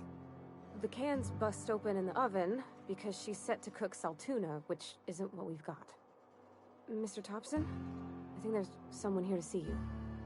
Focus, Miss Holcomb. You and I are still talking. Let's start over. Walk me through the process. Show me where it's going awry. Well, sure. It's, mostly on account of what we're feeding into the mechanism. It puts food in cans. We have food, we have cans. Why won't it work like we need? She's expecting saltuna of a certain size. We're filling the cans with, well, not fish.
Seems we've got a guest.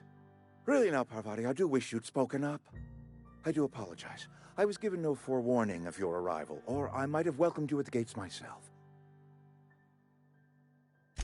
I'm Reed Thompson, Outpost Administrator. I cannot help but notice you are not in uniform. Yes, so it dawns on me. Seems I allowed my excitement to run away with my wits. Been a few seasons since we've had a visitor pass through.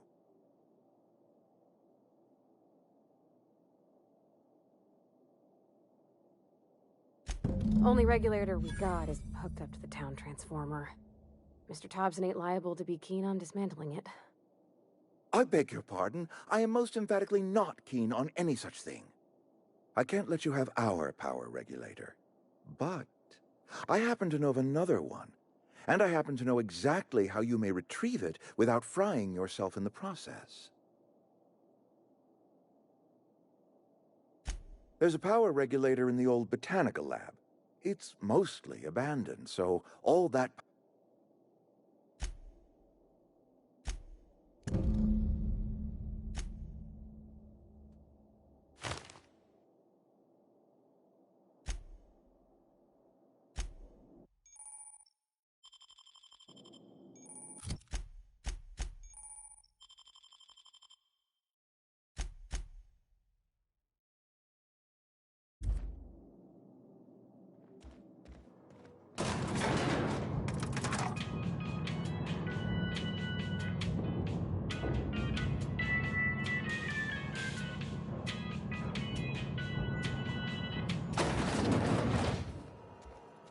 Hey, mister, can we talk?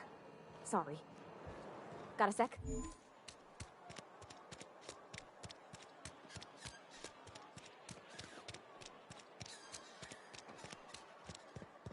I've always felt weird in here. It's too clean.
Anything else?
This is performing. Here they come!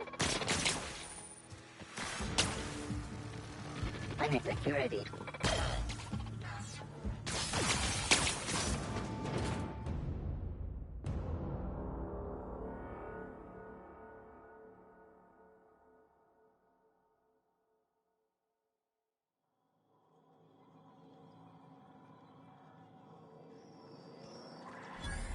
The control room should be off to the right. Hope we're doing the right thing.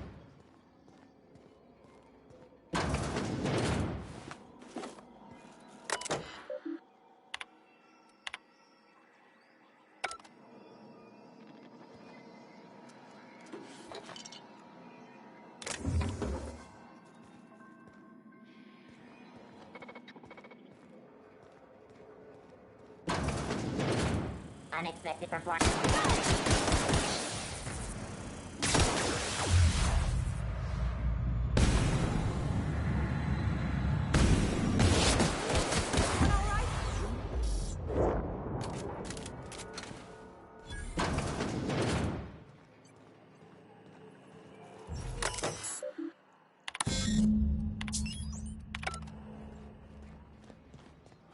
Three switches. That'll be easy enough.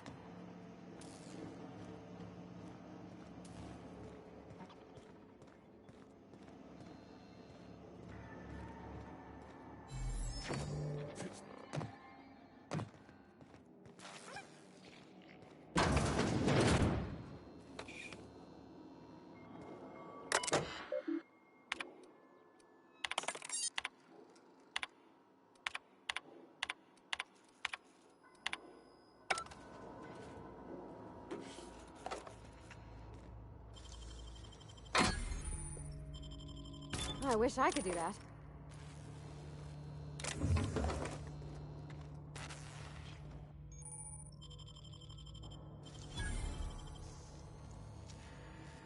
Great work.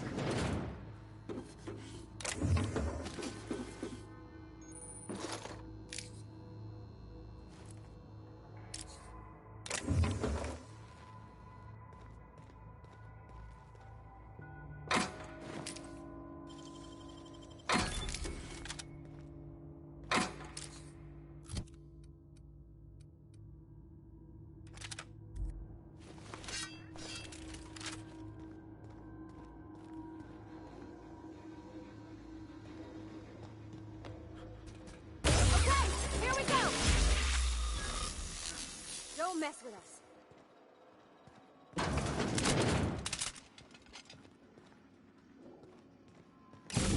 Just two more. What'll happen to Miss McDevitt? No!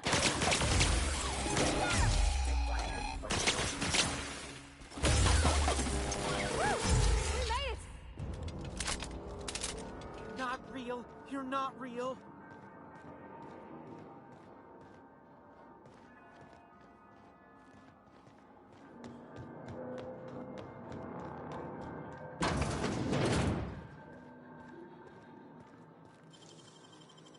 Nicely done. Mind the steam. You're liable to get scalded.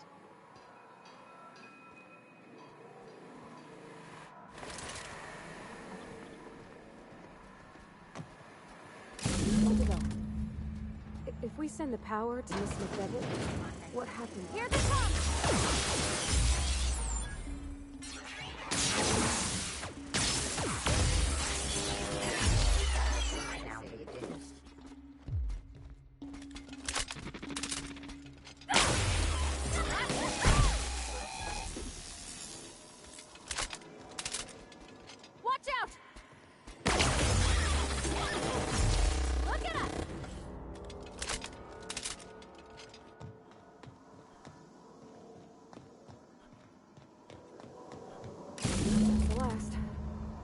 I'm not sure what the right is. Alls I know is the decision's final.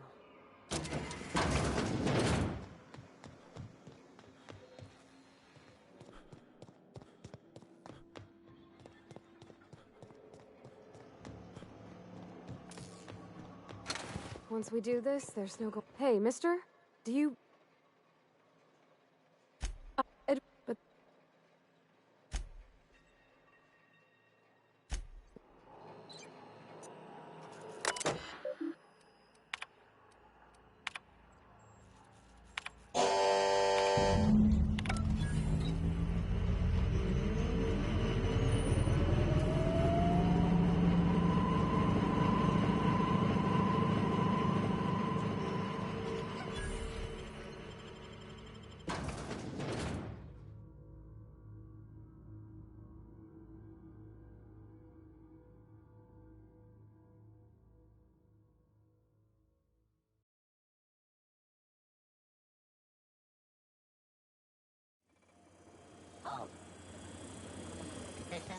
Get ready!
Oh, that's Thomas. He used to follow me around before he left.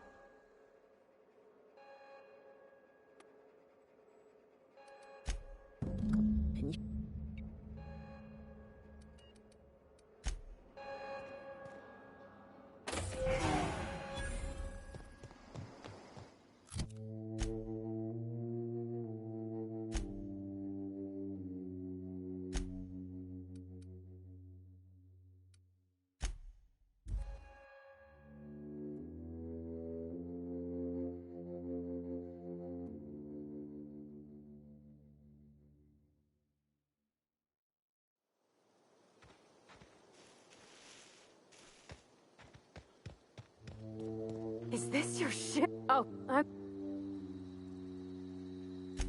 want to. And if. Yeah, I think.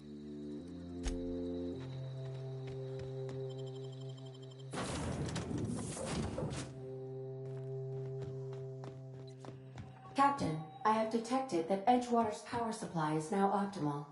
I applaud your willingness to invest your time in the local community.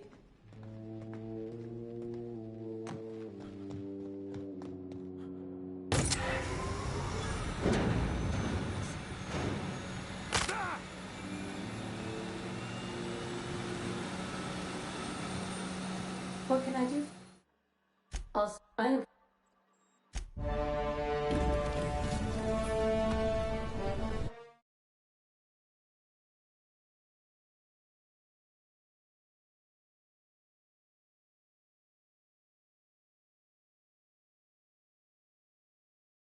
We have received a community...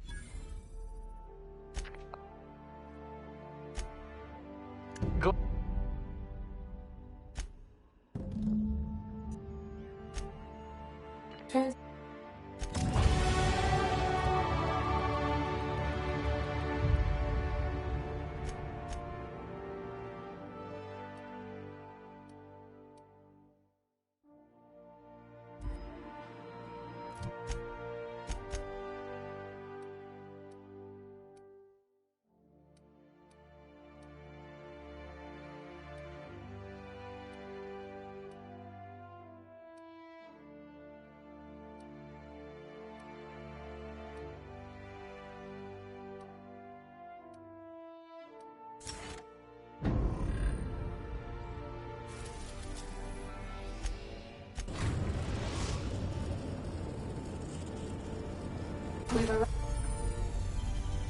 at the groundbreaker.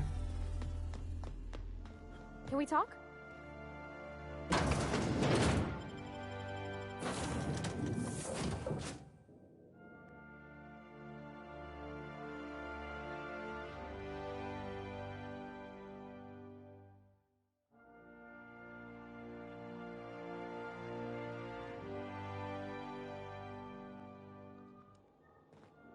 Captain.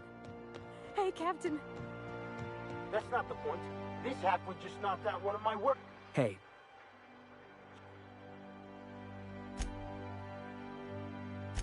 Guy.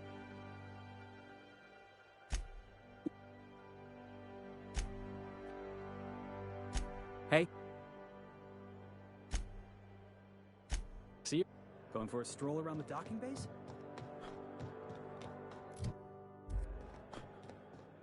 Customs and inspection, right this way. Could be so. Now.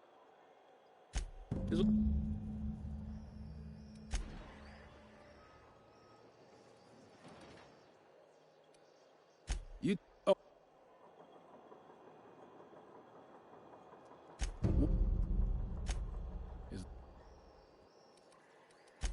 Make. BC. Hey there. Be seeing you. I picked up this weird signal the other day. It was coming from Monarch. Here we go again. Rizzo's Knock You Out R, a CCN 76 mil copper bar.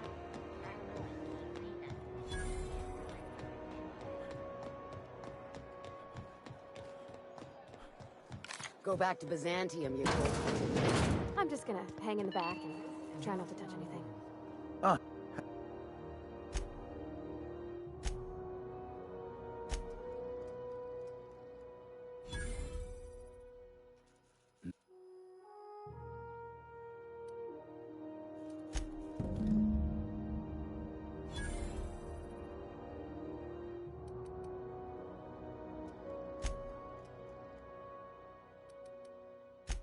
How do you do?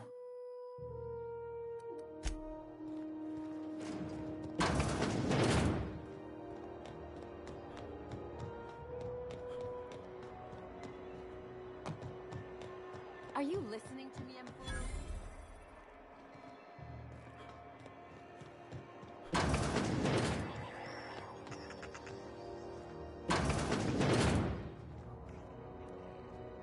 Okay, keep him quiet.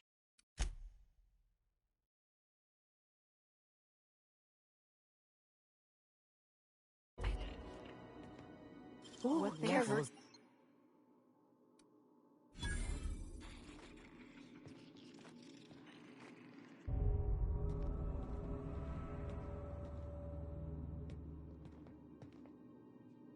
Here they come!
What do you think you're... No! Yours!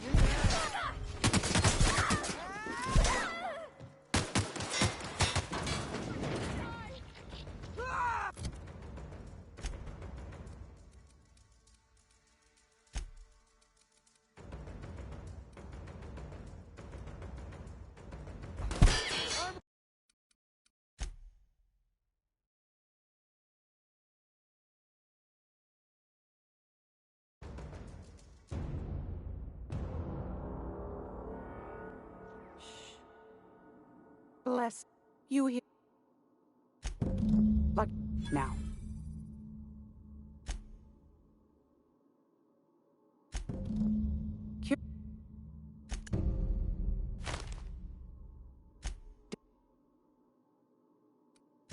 I found out.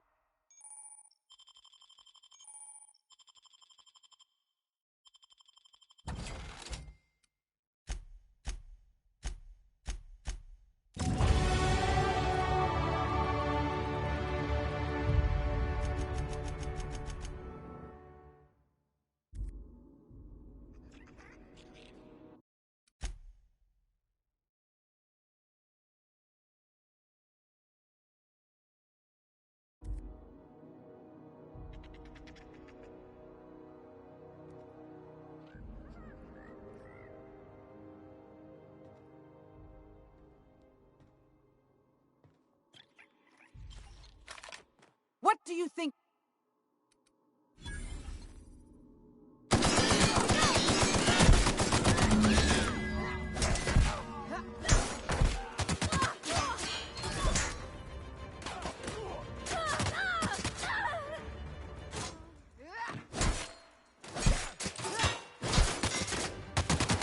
Gotta reload!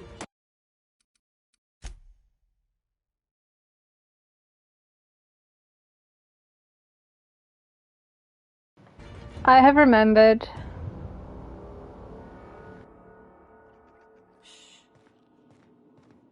Can we talk?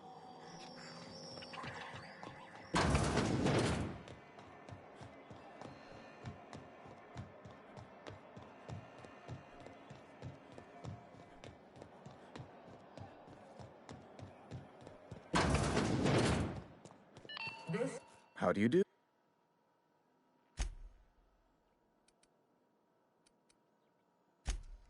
An apprehension of this caliber.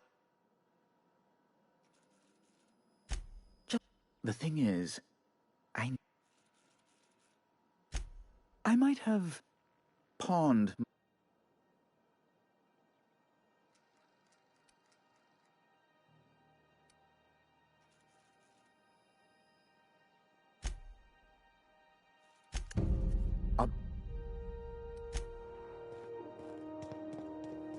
Is it Mr. Wells, the fellow who woke you?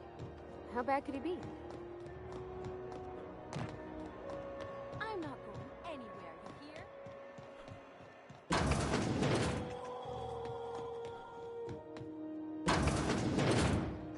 It's almost... Depends.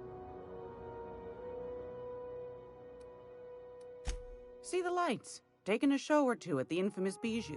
All right, I'll sell it to you. Anything. Anytime.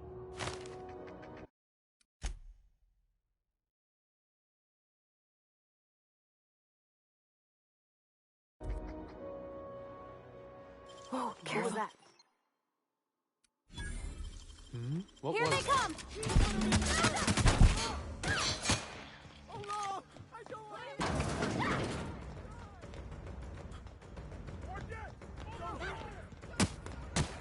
Don't! No, please! Bring him down!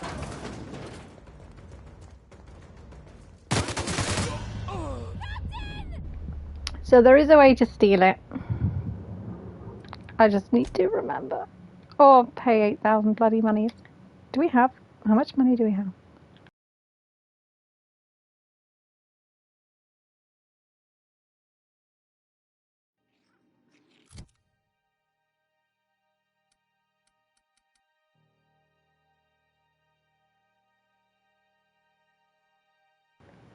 I think we have 524 monies.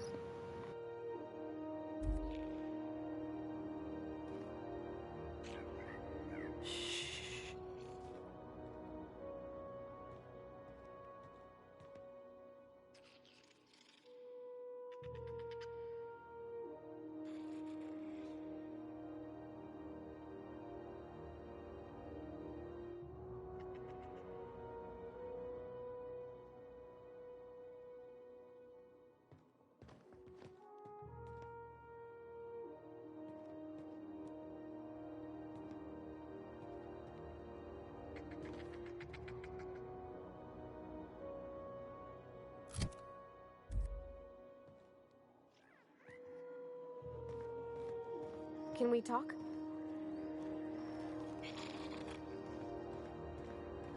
Great. Wanna...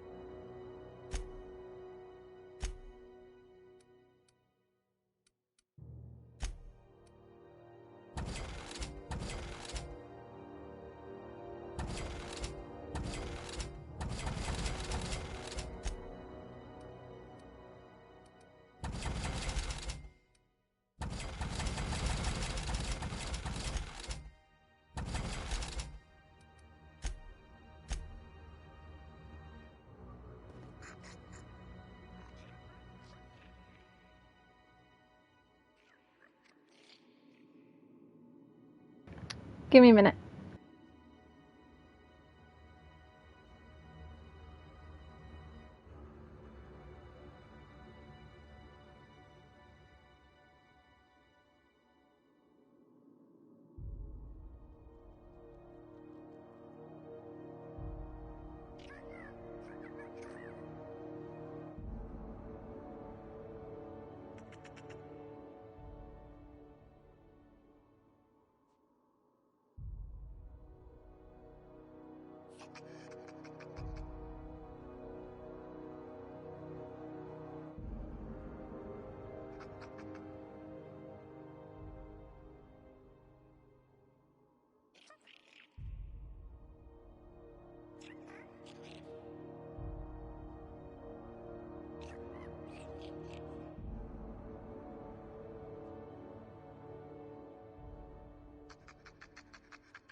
Every time I skip forward in the thing, it fucking plays adverts at me. What the fuck?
Just a case of pointing at the right fucking place. How dare you?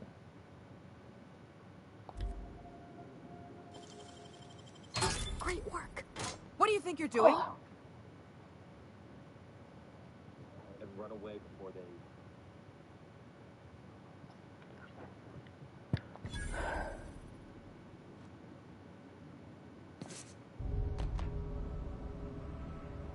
Incoming!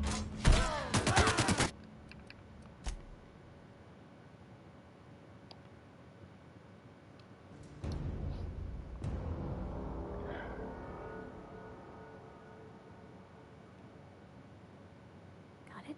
Inside voices. Great work. What do you think you're doing?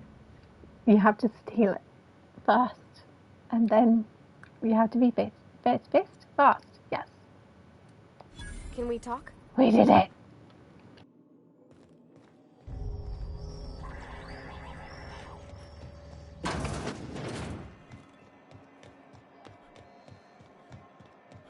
So that saves us immeasurable time faffing around with a lady.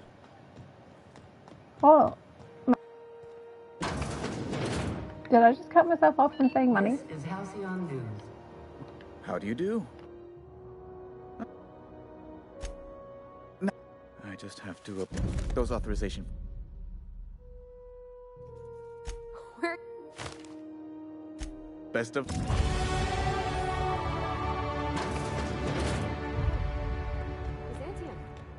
I guess that'll be pretty crowded.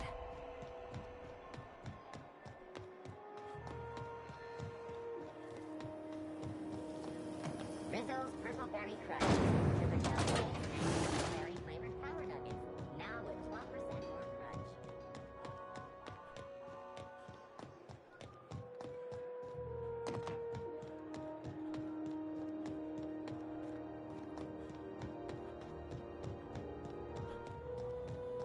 Hey, you got a second? Fancy running into you again. Don't mind me. Got it. Yes, I absolutely just get. You gotta.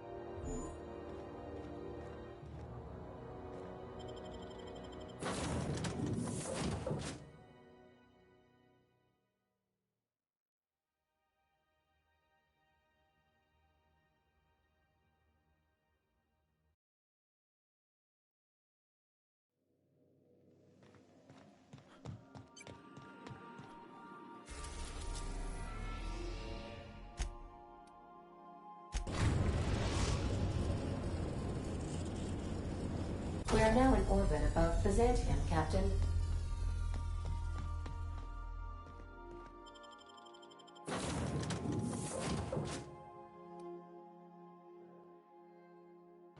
Yeah, Felix isn't gonna like this.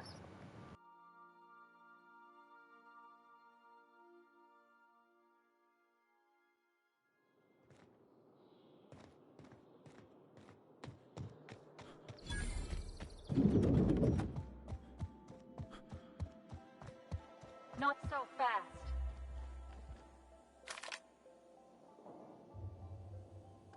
All right, you're clear. The adjutant's expecting you. Go on through.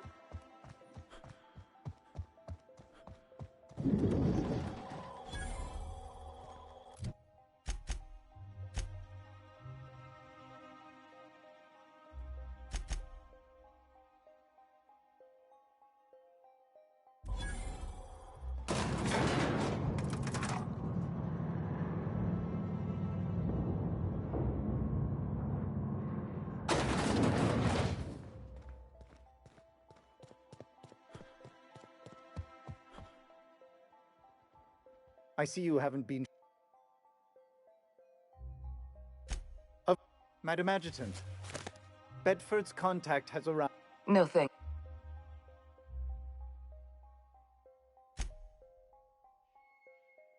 You know the location.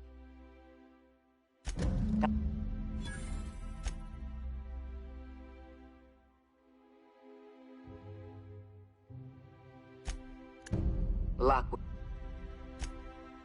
Keep.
Hey, Cap, can we talk?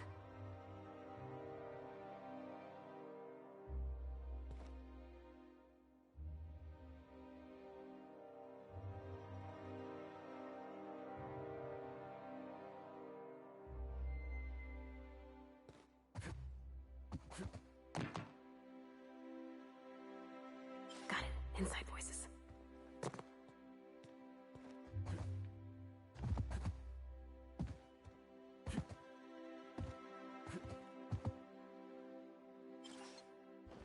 What do you think you're doing?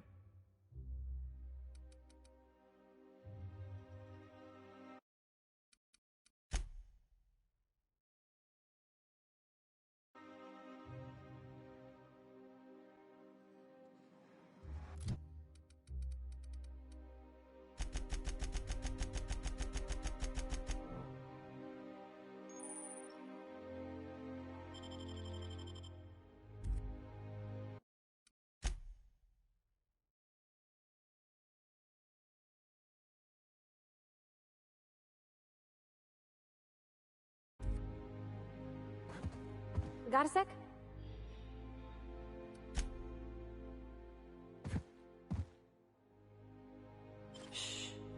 Hey, I saw that. What do you think you're doing?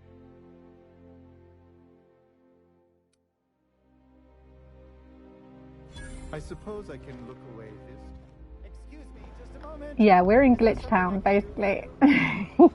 One person gets all the space. Just to sign papers all day?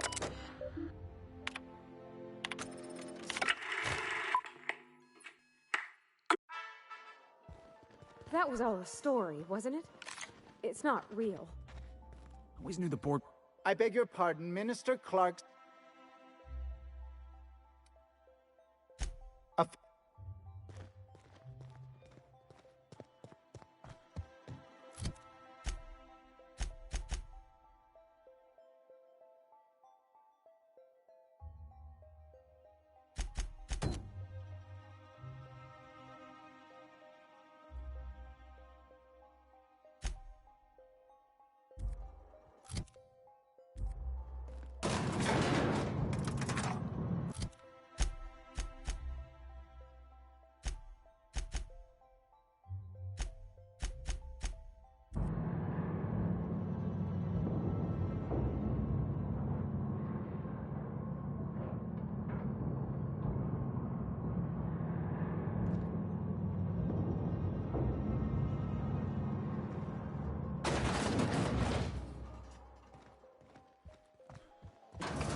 Oh, we forgot to get something from our ship.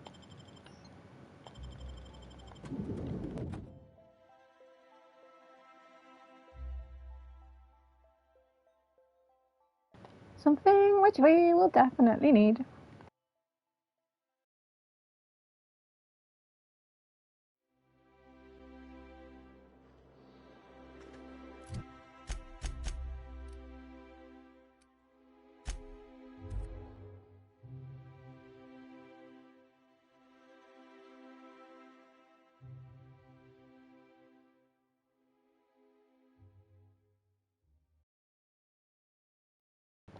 So with the secretary guy, you have to sort of pickpocket a tiny bit so that he's going to follow you, but not so the guards notice, and then immediately run away.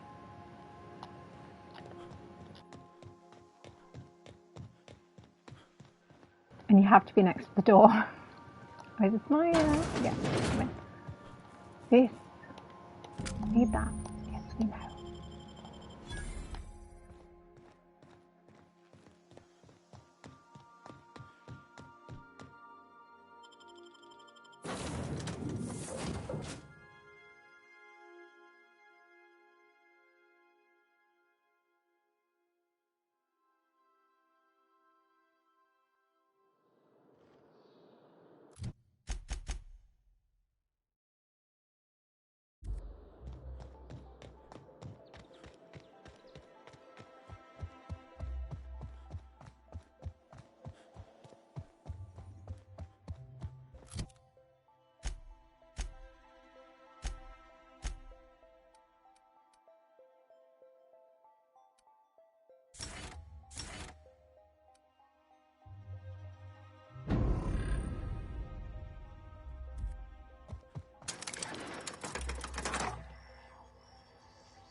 Sorry.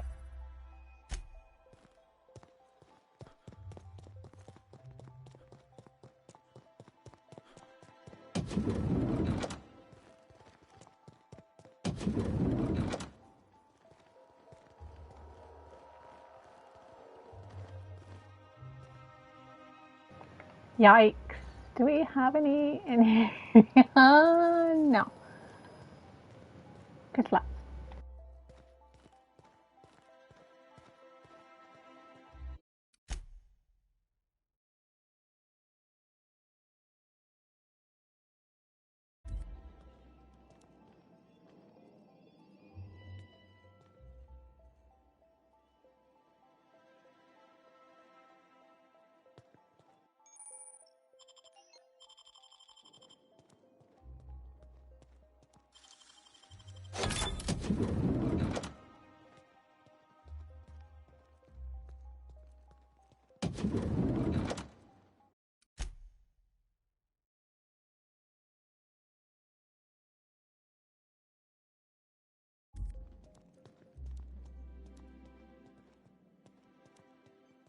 What was that? I got your back, boss! This one's mine! Somebody help Parbody!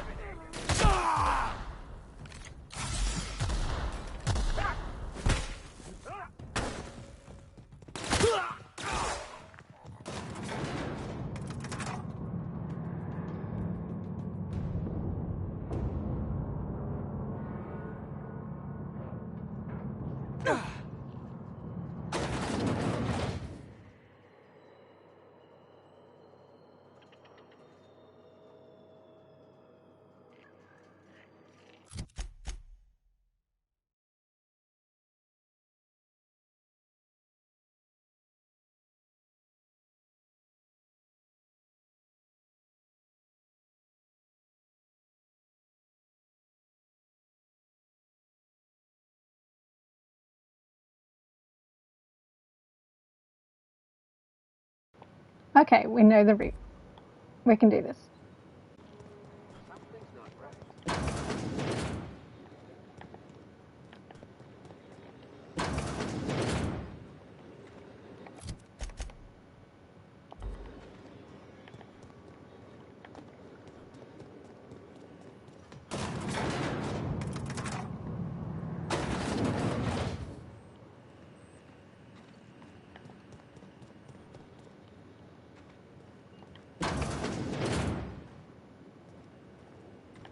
Looks like we're doing this! Parbody's hurt!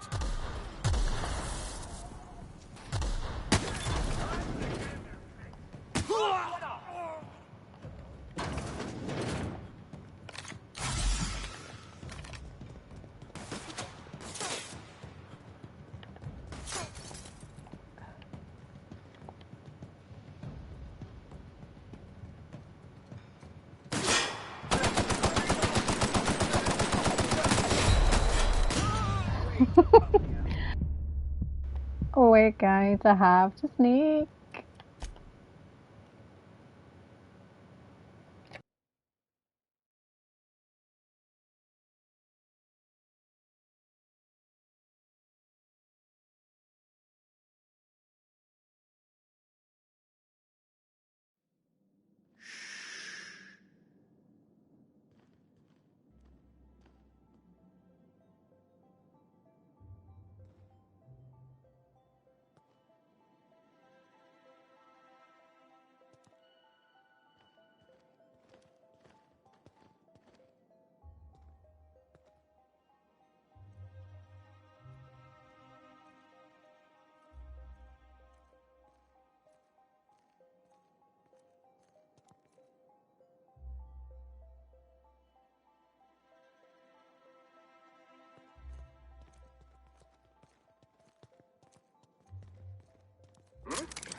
Something's not right.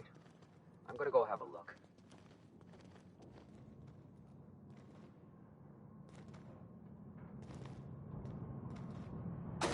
All right, Felix.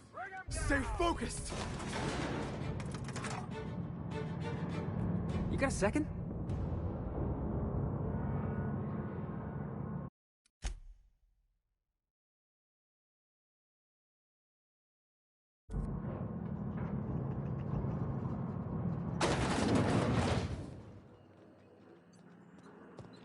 What's this I hear about you ordering more tests for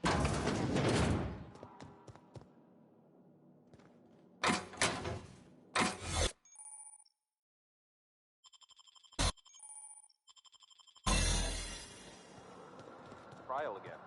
And the results were 0.003% different.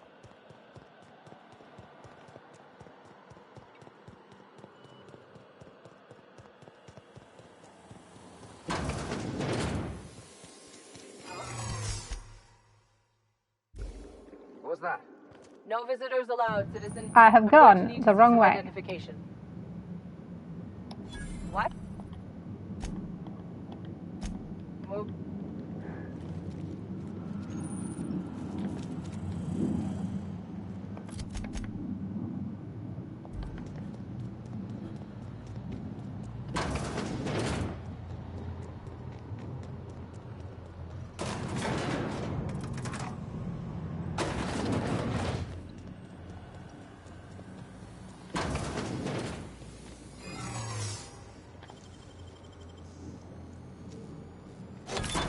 Wow, nice work.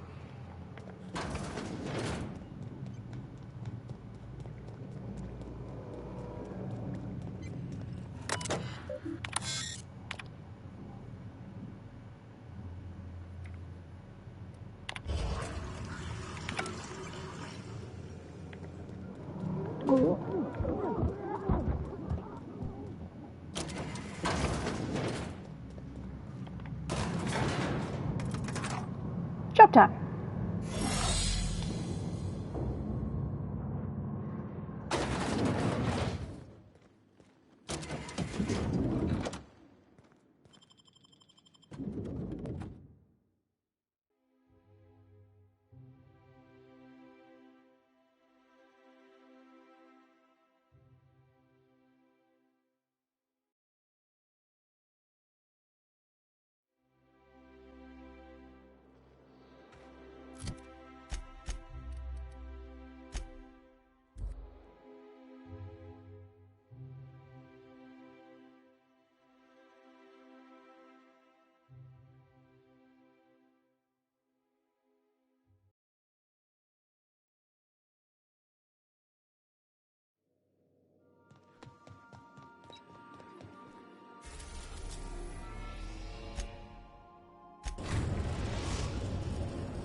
Now arriving at Phineas's top secret orbital lab. Hey, Cap. Can we talk?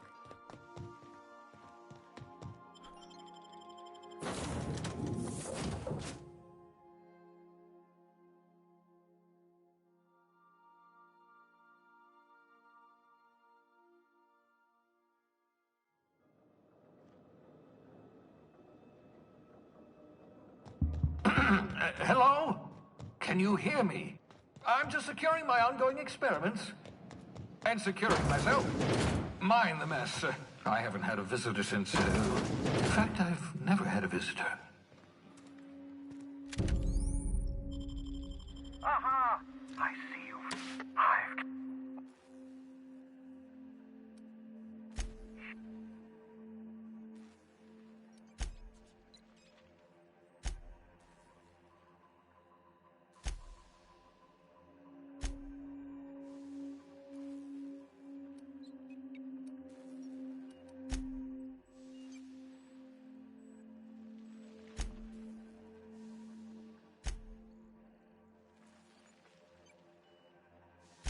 I know you're wondering why I'm doing all this.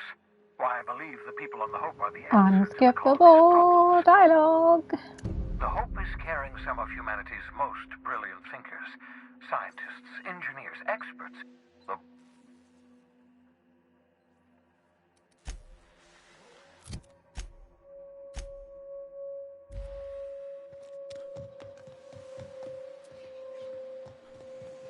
So we've skipped most of the game, as you can see.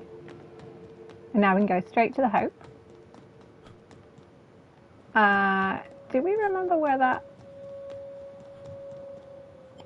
the non-murdery disguise cars was? I think it was on the left.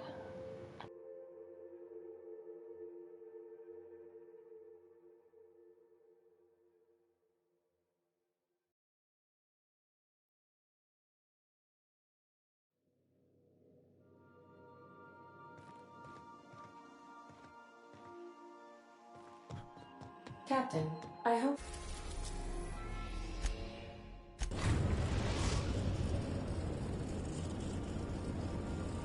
We have arrived at the Hope. I need you to reroute power. You'll have...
Now, Sophia thinks we are her friend, so the guards are ignoring us for right now.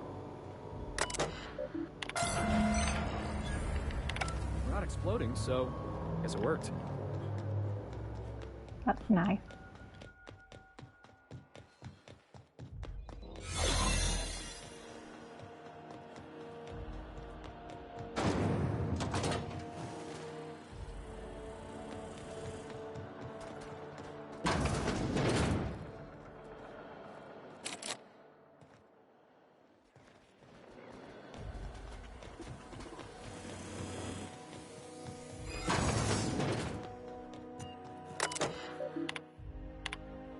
Am I the only one who wants to scratch my name on one of those pods?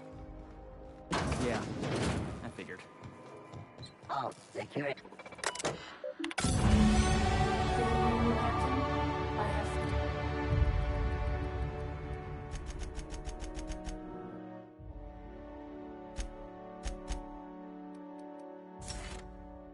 Successfully integrated myself into the Hope's comm system. Incoming! This is bad! I need to investigate.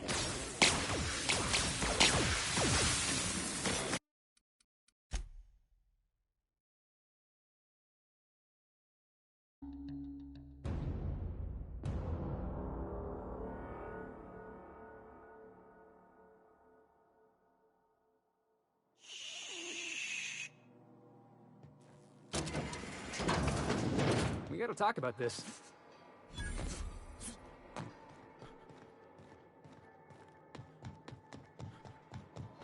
We just need to talk to the robot when it challenges us. It's fine. Everything's fine.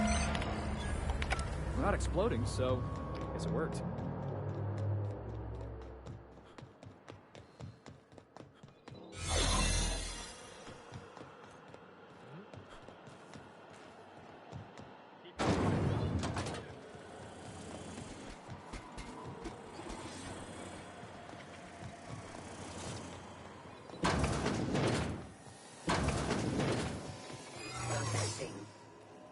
Performing an error.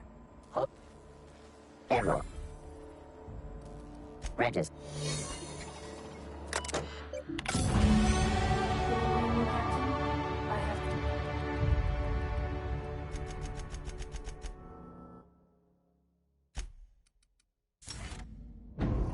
successfully integrated myself into the Hope's comm systems, and am attempting to establish contact with the Hope's more primitive processor now. Would you like me to play a mood-suitable music selection while you travel to the bridge? Oh, sorry. File not found.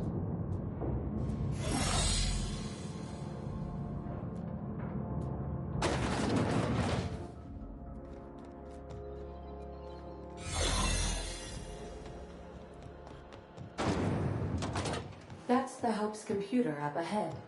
I'll admit, I am curious. Greetings, Captain. Wait, are you leaving? I mean...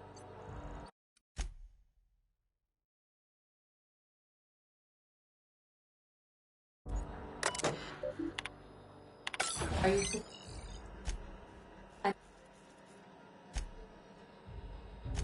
I wouldn't advise that, I'm Captain. skipping it myself. Do I Worst need ways to go out, I science for this? suppose. I can't remember. It's nice knowing you, boss.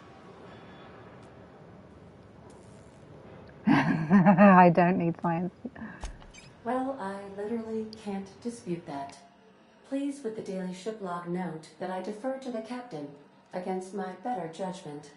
I am programmed not to ignore an order, after all. ADA, does your captain seriously intend to do a micro jump in system with engines that haven't been powered in 70 years on a derelict ship? That is what my captain intends, yes. But that is a gross misuse of the skip drive. The Zero Point Drives Corp and I will not be held responsible for any damage incurred during transport, and this will cause extreme damage. Yeah. You should...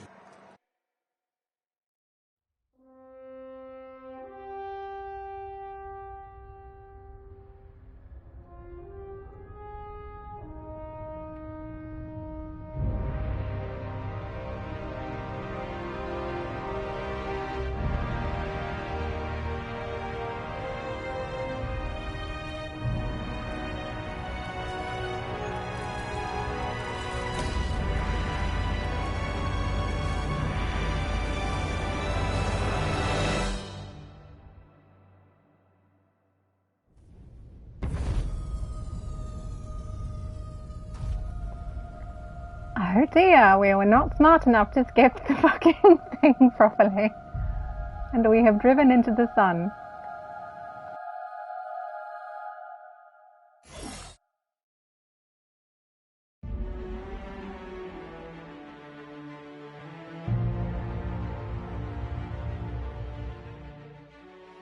Success! Now I do need to go pick up my child. Hooray! And farewell.